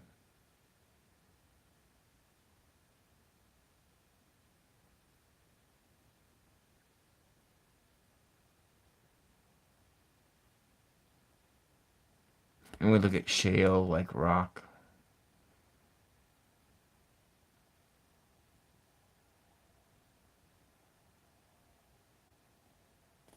Do any of these... So anyway, are your words. You can choose the ones that I chose. So interesting. Hardwood, pupil, parade, egg, and you will come into a sense of an age, a new age. Like nap, of course you do. Anyways. Well, this is a lot.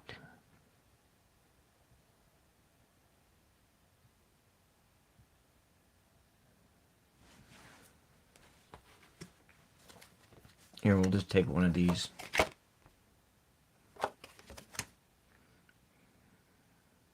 So you're looking at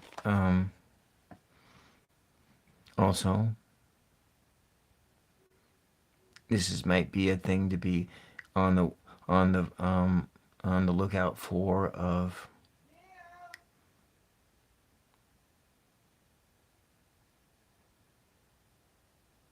your this Nine of Pentacles thing, something to look out for in the reversal of it. To be aware of that longing to fill a void with unaffordable luxuries, and be mindful that you have all that you need.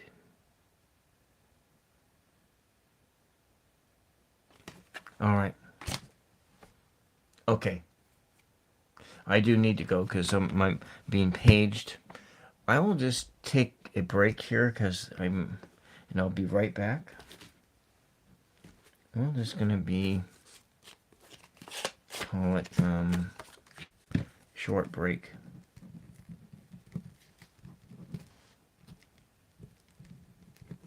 Short break. Okay.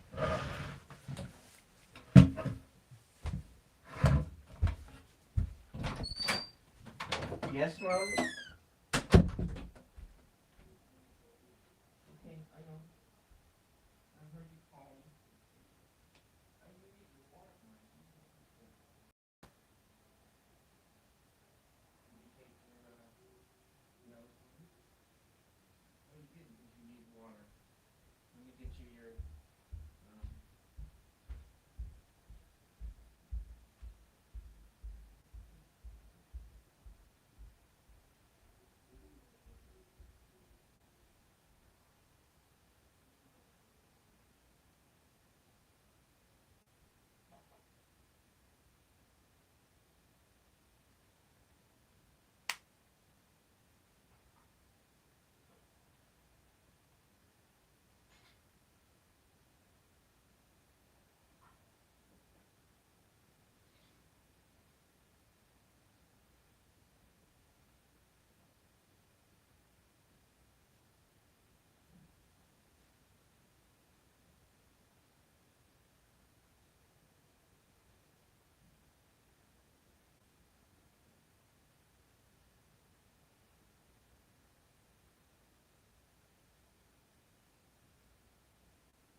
All right.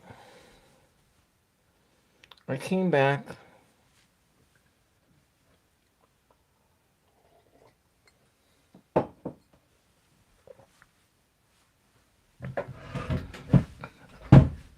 So, did this card make any sense?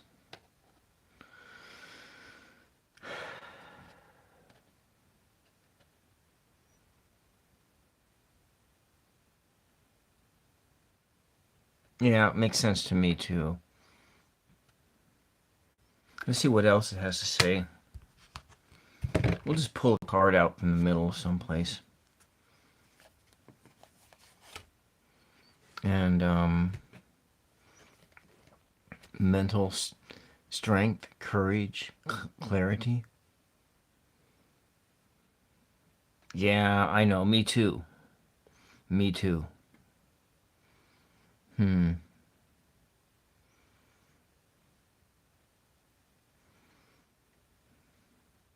You'll have to embody this kind of energy too in December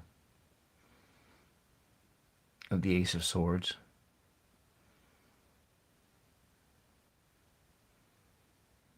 Making sure that you're not passive. Setting clear goals and boundaries.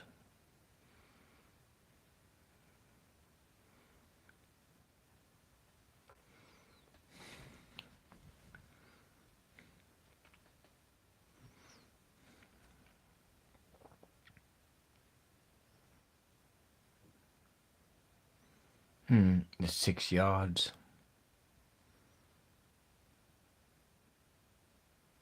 3-3, huh?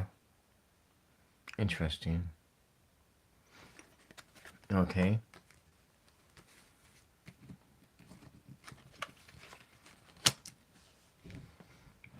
Together, those add up to 1.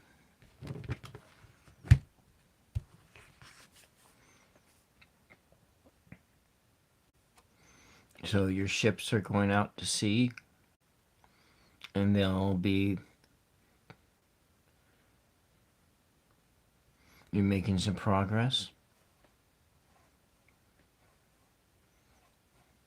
Eventually, they'll come back.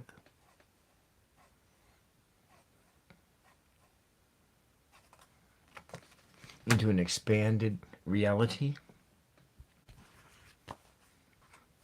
And they'll come back into this sense of triumph.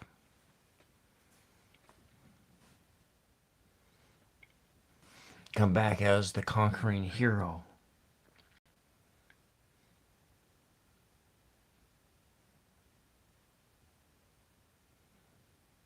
Interesting. A lot of fire energy here.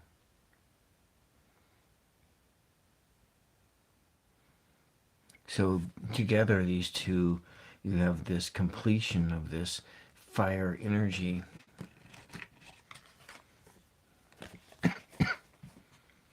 And the next step being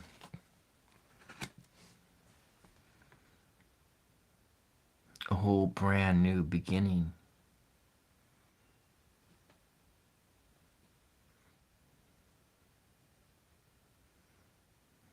Interesting.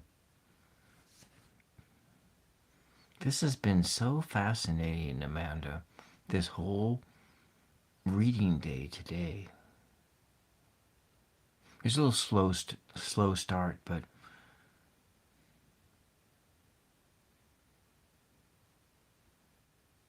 started coming into a connection point.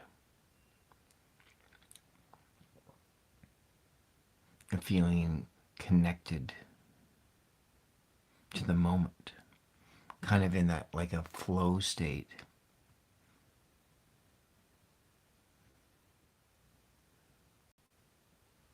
And so if you're looking at that 9, 9 and 9, 1. So 9 plus 9 is 18. 1 plus 8 is 9 plus 1, 10. We go into a new reality. Yeah, aren't you? That is amazing at the 111.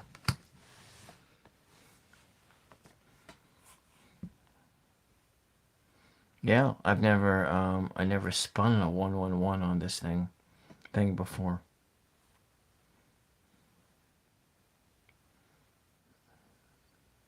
And then you have that the next card, it comes at 2-2, which is, another repeat number.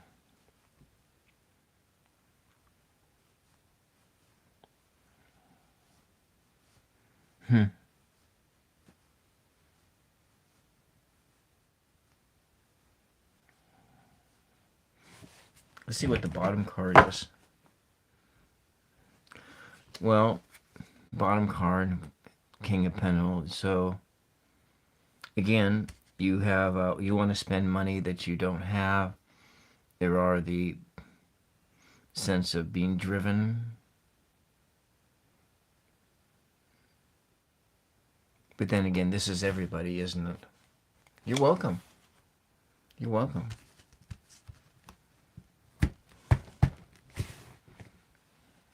All right.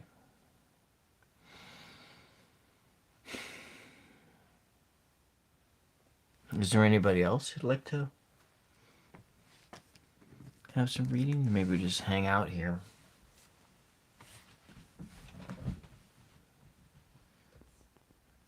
I guess we could just hang out. Let's see if we can do this here. Just a second here. Let me get my spam hat.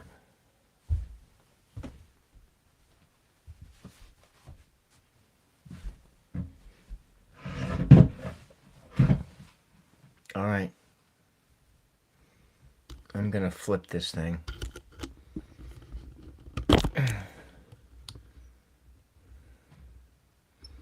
Oh, it looks like I forgot to shave.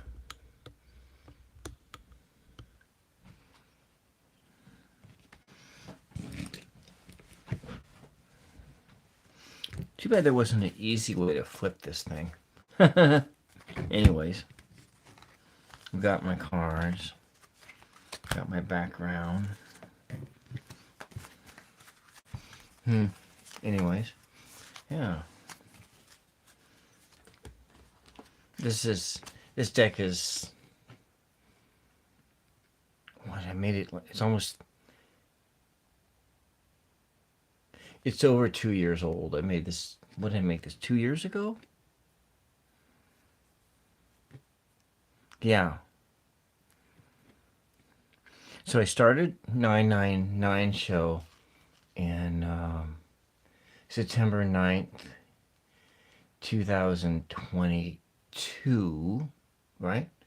2022, 3 years ago. Finished my 3rd year of that channel. And yeah, so this, I've had it since I made this in like June of 2023.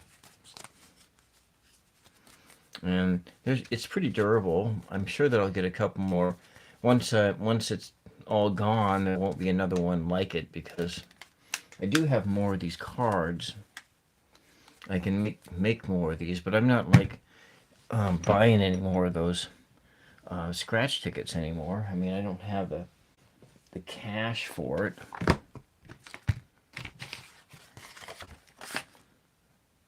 Where's the box for this deck? Okay. All right, well, what do we have here? I did get another Oracle deck.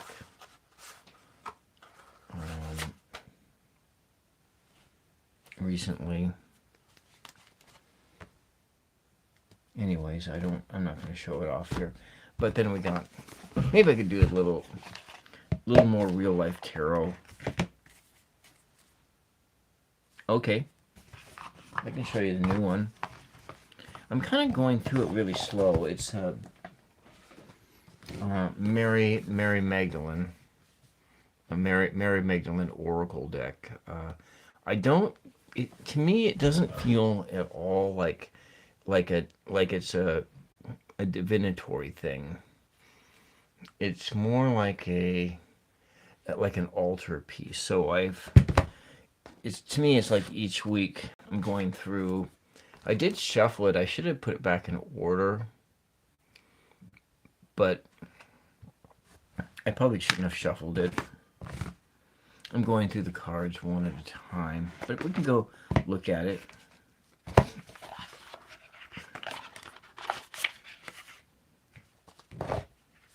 The cards that I've already gone through. It's a collage deck, actually. And so we look at the cards, and it's not in order anymore, but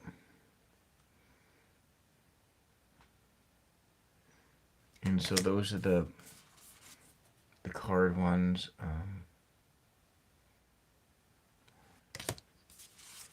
It's all backwards, isn't it? I wish there was a way I could flip this camera. That must be a setting. I wonder if there's a setting there. No, there's no setting for that. What's this down here? Yeah. Mary Magdalene. No, I have asthma. No, it's not that. It's the candle, actually, if you really want to tell the truth. I wanted to use Selena's potion, but I had like a real bad asthma attack afterwards. So this is another one of the cards. Maybe what I should do is sit here and take this used razor here and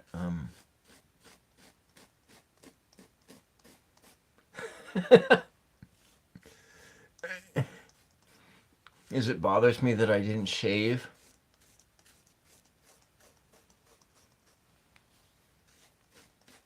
This is the thing that you don't ever see on a tarot channel.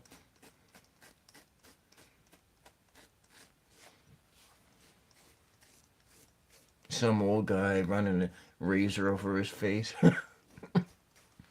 I'm sorry, it's imperfect.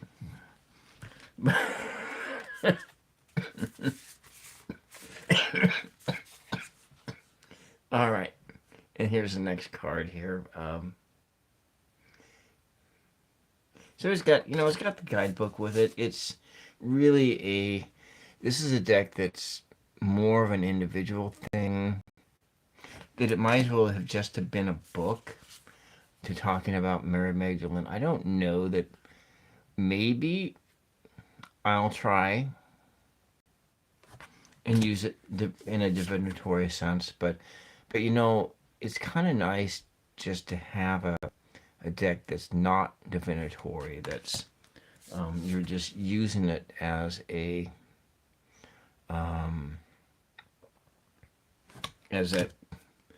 something for self-reflection. So at this particular time, I'm just taking one card a week, and I write it down in my my show notes. Yeah, devotional deck. Yes, exactly. That's what this is. I also have a book. I also bought a book too. Not for this, but a different book that I was hoping to employ as a divinatory tool, but I'll have to. I'll show that to you here in just a second.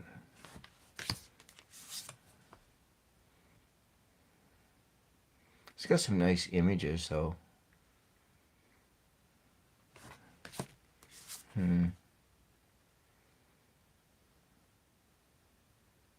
It's got, it's very of a diverse population, a multicultural sense, and so you're looking at not it being a Caucasian only thing. Indigenous energies. Yeah, it is nice. It's kind of muted colors. I mean, it's not too shiny or anything like that. This is an interesting image. You have the doubling of that person. One, they are. Let's close this out so I can see it. You have the doubling of that person. You have their hidden invisible self and the physical, real self. I don't know how I would use this as a divinatory deck, though. Just from when my first glances through it, it didn't have that feel, you know.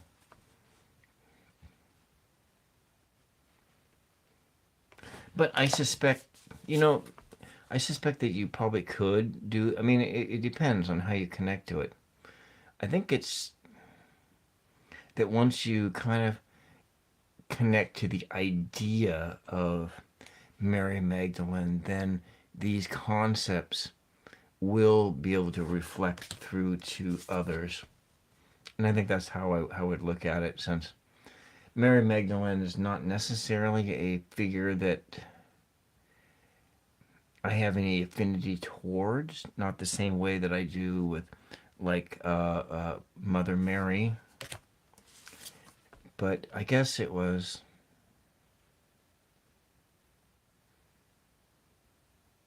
Yeah, yeah, I do have the guidebook with it. You need to read it, I guess.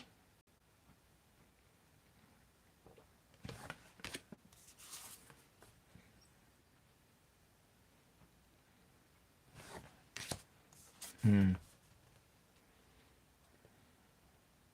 You know, I'm going to be going on Heart and Soul Connected as a guest on Heart and Soul Connected towards the end of this month.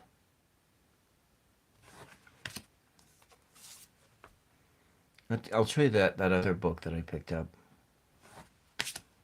I wish it was just the scenes and not just didn't have a lot of commentary with it. I guess I should have looked at the descriptions better. This is kind of cool with the rainbow and looking like you're looking over the Mediterranean and that whole region over there. So yeah, yeah. So it's got a lot of nice images.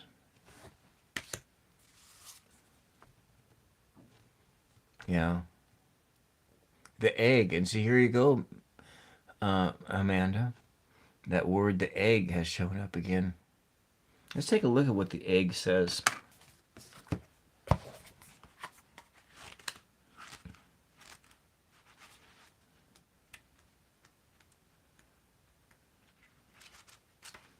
Providing I can find it in the book. Oh, there it is, the egg. So here's the egg.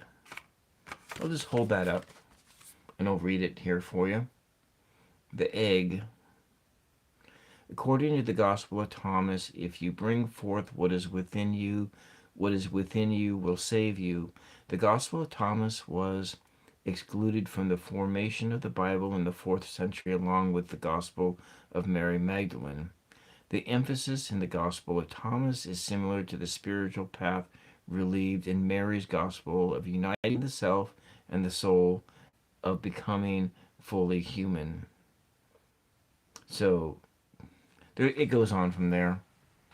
It's about becoming fully human, and that's what that egg is all about.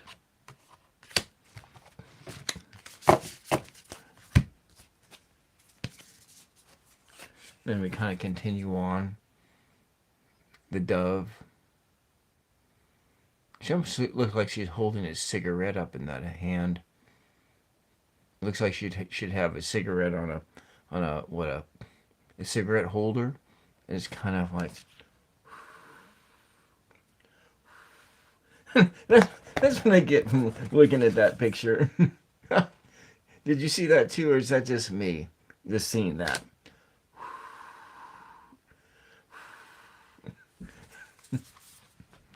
Here we go. Yeah, you see that? Yeah, that's funny.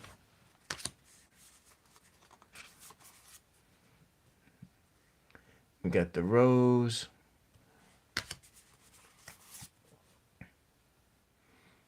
And what she's holding the what does that say? The anointed. So that's not an urn she's holding. That's just a thing, a vessel of anointing oil. We go back to that John the Baptist type of an image. Hmm. The Alpha and the Omega.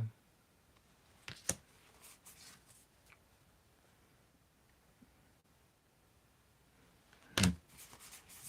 Anyways, it's about about all the way through it. Looks like some Gandhi-like figure. Last Supper or something, kind of a good recognizes good.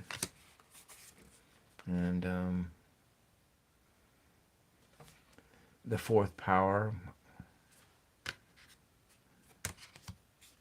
And then here's the golden light. Okay. That's that one. I'll show you this book that it I'll go pick it up just right over here.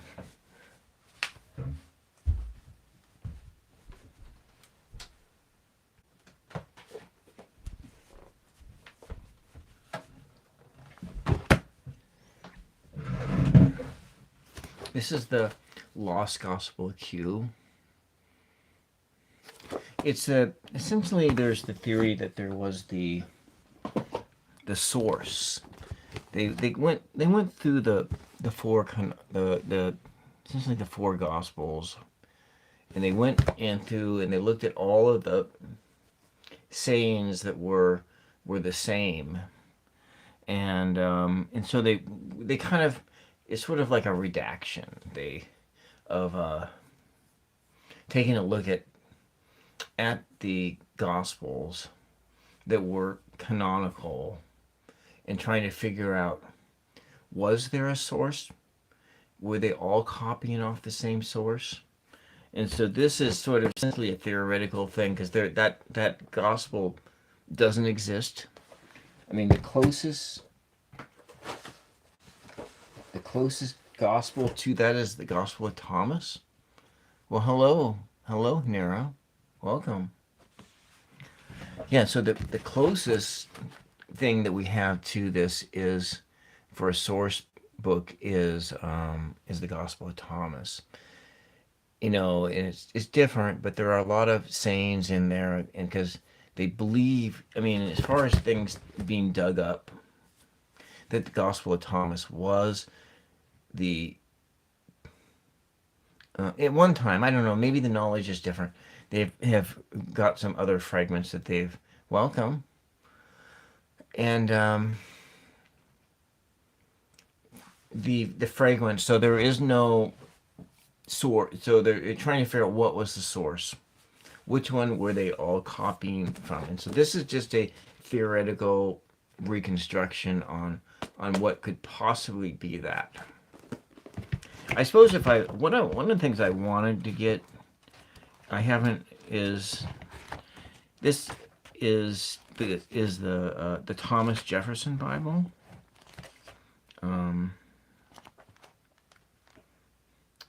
This wasn't exactly what it won't. I don't think I will be able to use it in a divinatory sense, because it is an academic book, and so it kind of goes it goes through a lot of things. And I had another book like this from college that was thinner, and it was kind of like that. I can't find it, but anyways, I need to like downsize my belongings, along with like I got to change my diet a little bit and begin exercising. Yeah, that's the main thing. Begin exercising so I can manifest a new self, manifest a new life, a healthier life, a healthier me. Drop 40 pounds, you know? So, yeah, that's interesting, yeah. It is interesting, and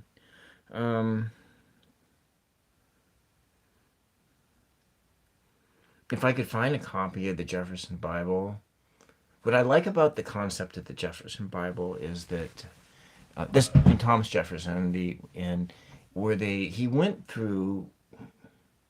He went through the Bible and he cut all the miracles out. He cut the virgin birth out. He cut the resurrection out.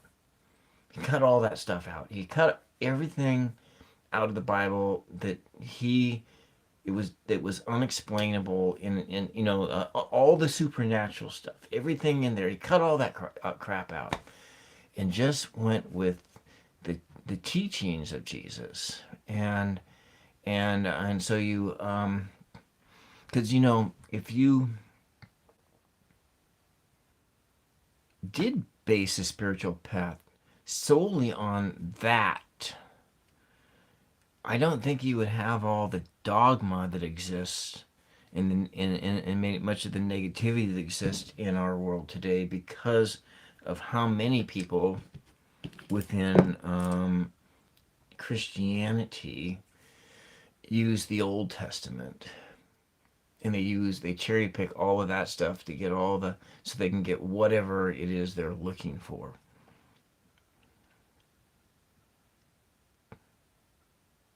But if you just went the Jesus part, just in what the Jesus part says, and just go with that, it might be just a whole different thing. Instead of looking at it as a religion, but as like a guidebook, for instance. The guidebook. But more like I don't know. These are the teachings on how to be. Just looking at it in that sense, and then probably if you look at it in that sense, it would probably be no different, not much different than if you were born into a Buddhist culture, that there is the guidebook on how to be, what it is to concentrate on. I think with all of the world religions and looking at the sacred literatures, that there is a guidebook on how to be. And in many respects, I kind of see that within the tarot, that it is a guidebook on how to be, how to exist in this world.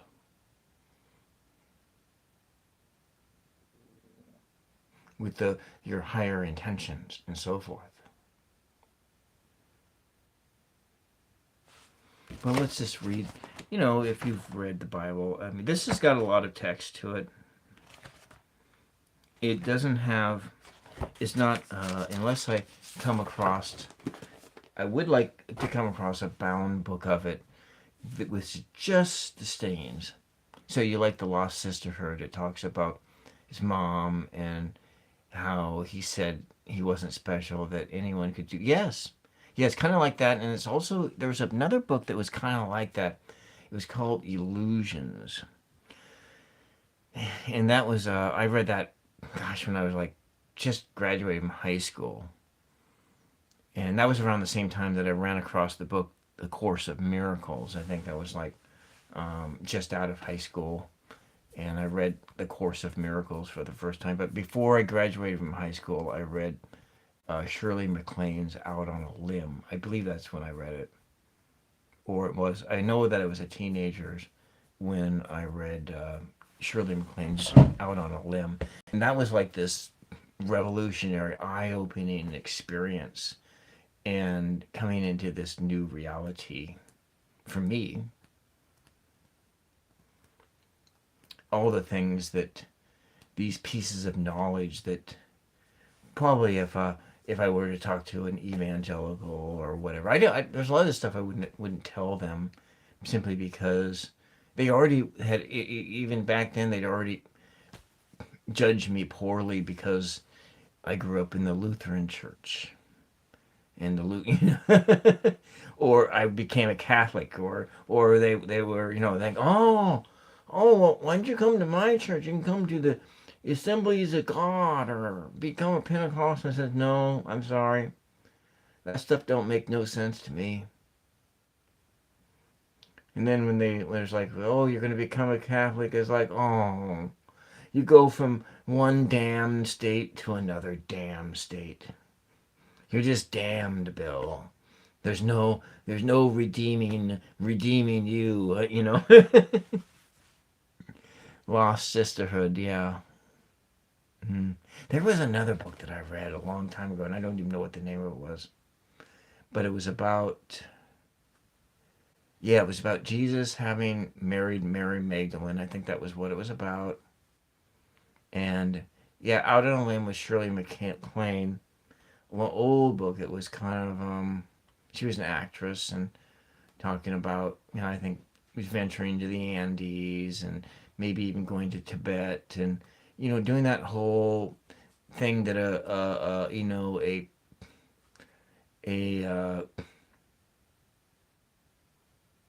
an actress who came into a lot of money, from their work or whatever, and just went out on a soul searching adventure. There were a lot of those celebrities who did that. The Beatles did that. They went out on some soul searching adventures, and a lot of people did. And then I had a classmate in college who I talked about him on my 999 show with the softball team that we were on, Puppets of Satan. It was intramural softball, and we were all on the same team, and there were a bunch of nerds getting together who some could play softball. I couldn't play softball to save my life, but I tried. It was fun. It was fun playing on that Puppets of Satan team, and this fellow, I'm not going to say his name. I do miss him. I haven't seen him for years, but I miss him a lot. We used to play. I would play guitar, and he would play violin. We'd jam together, and that was like so much fun. Just not playing anything in particular, just playing in the key and this the. I wish I had some of those recordings that we had made of that music, that combining between like electric guitar and violin, and how magical it was. It probably wouldn't sound magical if you were to listen to it today, but in the moment, it was just pure magic. And then, so he was Catholic. He grew up Catholic, and then he took a January term trip. That was at Linfield College. I went to Linfield College, and it was a private Baptist college. It was based on an American Baptist college, um, and every January they had a concentrated month long class, and a lot of what the college did was they had trips where you could go to other countries. And so like I went on one of those trips, and I went to Israel, but that was right after I graduated from college. My I took another one of those where we went to the Salmon River estuary, and were to do an archaeological survey of food sources that the Native Americans would have. And so Mama Sushi, the Salmon River estuary is down there by Otis, and where Cascade Head is.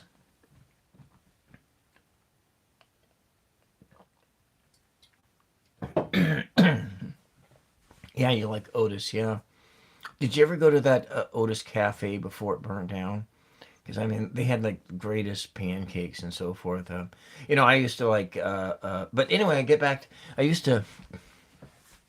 Some of the people who worked in there, they used to be my bar customers when I was bartending at the casino, and anyways, I love that restaurant when it was down on Otis, the Otis Cafe, because I'm a huge pancake fan, and so forth. Anyway, so this guy,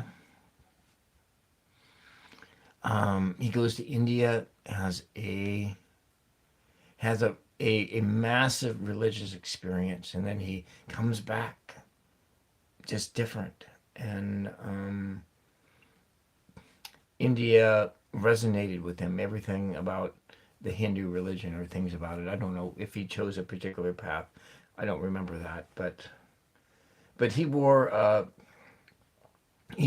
this burlap robe that he made, the Jesus robe, He wore that around on campus all the time.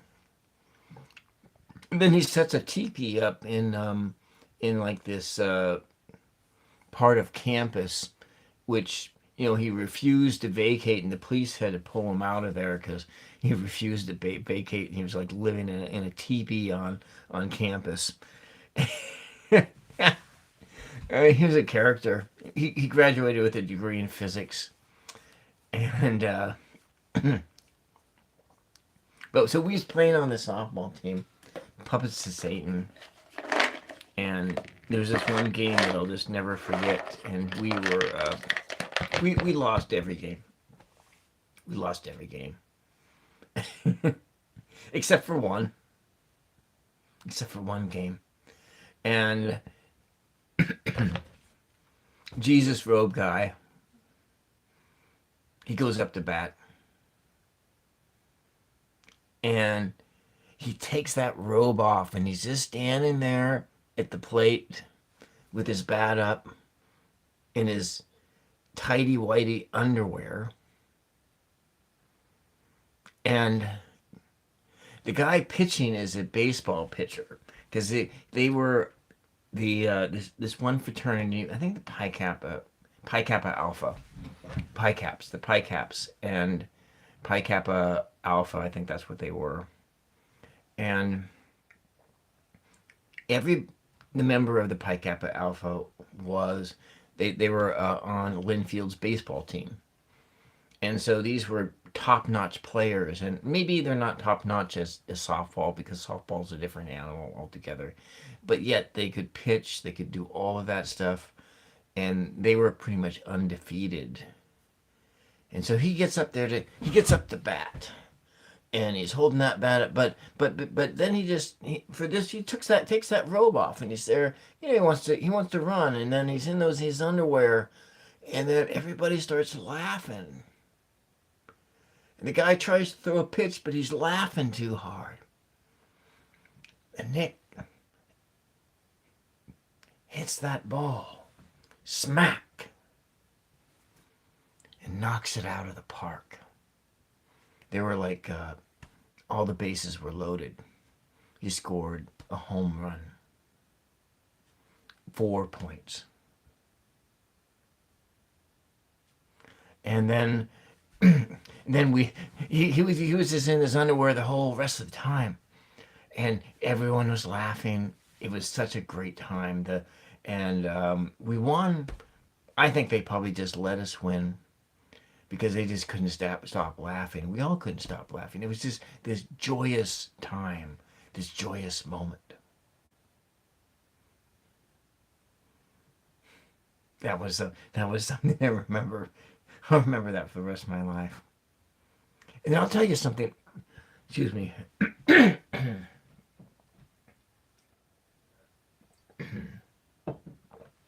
Another thing with this fella. So I'll spin forward 3 years, 4 years. So I graduated in college in '94. So we're looking at more like 1998. 4 years, maybe 1999. And there's this fella, because I stayed in the same town of my alma mater. And there's this poet guy that I had met at a coffee shop, and the local coffee shop there in McMinnville. And we'd play chess together. And we had common interests because we both wrote poetry, and he also acted it because I talked about and I Q&A the other night on 999 show. I talked about the theater, and he was also a theater person, and he did shows and so forth. And so he moves down to Las Vegas, and he gets a job. And his boss is that guy, my friend, the physics student who had the religious experience in India and came back and wore that Jesus robe all around campus, that this other friend of mine, he goes down to LA and gets a job, and it happens to be this guy. I didn't know that he was down in LA. I didn't know that. By this time, he was married. He had a couple children, and he wasn't working a job in physics. He was working. He had an eBay business because when he was growing up, his mom would take him around to like garage sales and so forth. And he had an eye for antiques, an eye for something for interesting things. And so, my poet friend from McMinnville gets this job with him, just doing like, I don't know, data entry, whatever they would do on that eBay business, pick and pack or whatever. And that's like these moments of serendipity that they're just like these things happen, these small world things, and they're just so totally amazing. Kind of like tonight with my readings and how things all dovetail together. How often that number 4 came up. And then with Mama Sushi, of rolling that a 1 11 11 for December, for her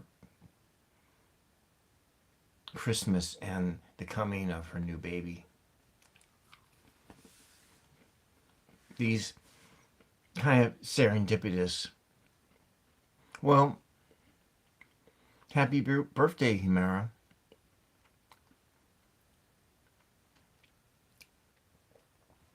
Happy birthday to you. Happy birthday to you. Happy birthday, dear Himera. Happy birthday to you. There you are. I can sing happy birthday in tune. Kind of. Yeah. I wonder how much battery I have left on this device. Hey, it's down at the end. So I'm down to fumes on my phone. So I'm gonna have to call it a night. I'm gonna come back on tomorrow night and read, probably a little bit later. I might come on after Mom goes to bed, and then I'll probably like read till 2 in the morning or so. So I'm gonna cut this thing off. I wanted to hang out with y'all. That was great. Maybe I should do this more, right? Start out with, but I'll shave the next time. I'll make sure that I'm clean shaven, that I'm not like 2 days of facial hair growth. So yeah, come on, I'll be just like Jeff, huh? And then how in the hell did Jeff get 10,000 subs? Man, he's like, his channel grew by like 4,000, maybe 6,000 subs. No, maybe it's because he's gone on Heart and Soul Connected, because that channel has like 25,000 subs on it. That's when he's there. I was like thinking, maybe I need to go buy some views. I don't know. What do you think about that? Anyways, I'm gonna call it a night before the phone battery dies. And I'll see you guys tomorrow night. And so this is my first day officially back after my 10-day, 2-week break. And of course, Amanda knows why I took that break, because I shared that in an email to her. And I also shared a little bit of it earlier today in this reading about why I took a break. All right, good night, y'all. And I'll be back tomorrow night. Probably around this time. Maybe I'll start at 11:11. I think that's what I'll do. I'll try to start at 11:11 tomorrow night. And I'll read till like around 2 o'clock in the morning. I've been on for 3 hours here, and so we'll see all y'all later. Yeah, 8, 11, 11. All right, bye-bye. Good night. And thank you very much, everyone, for your support.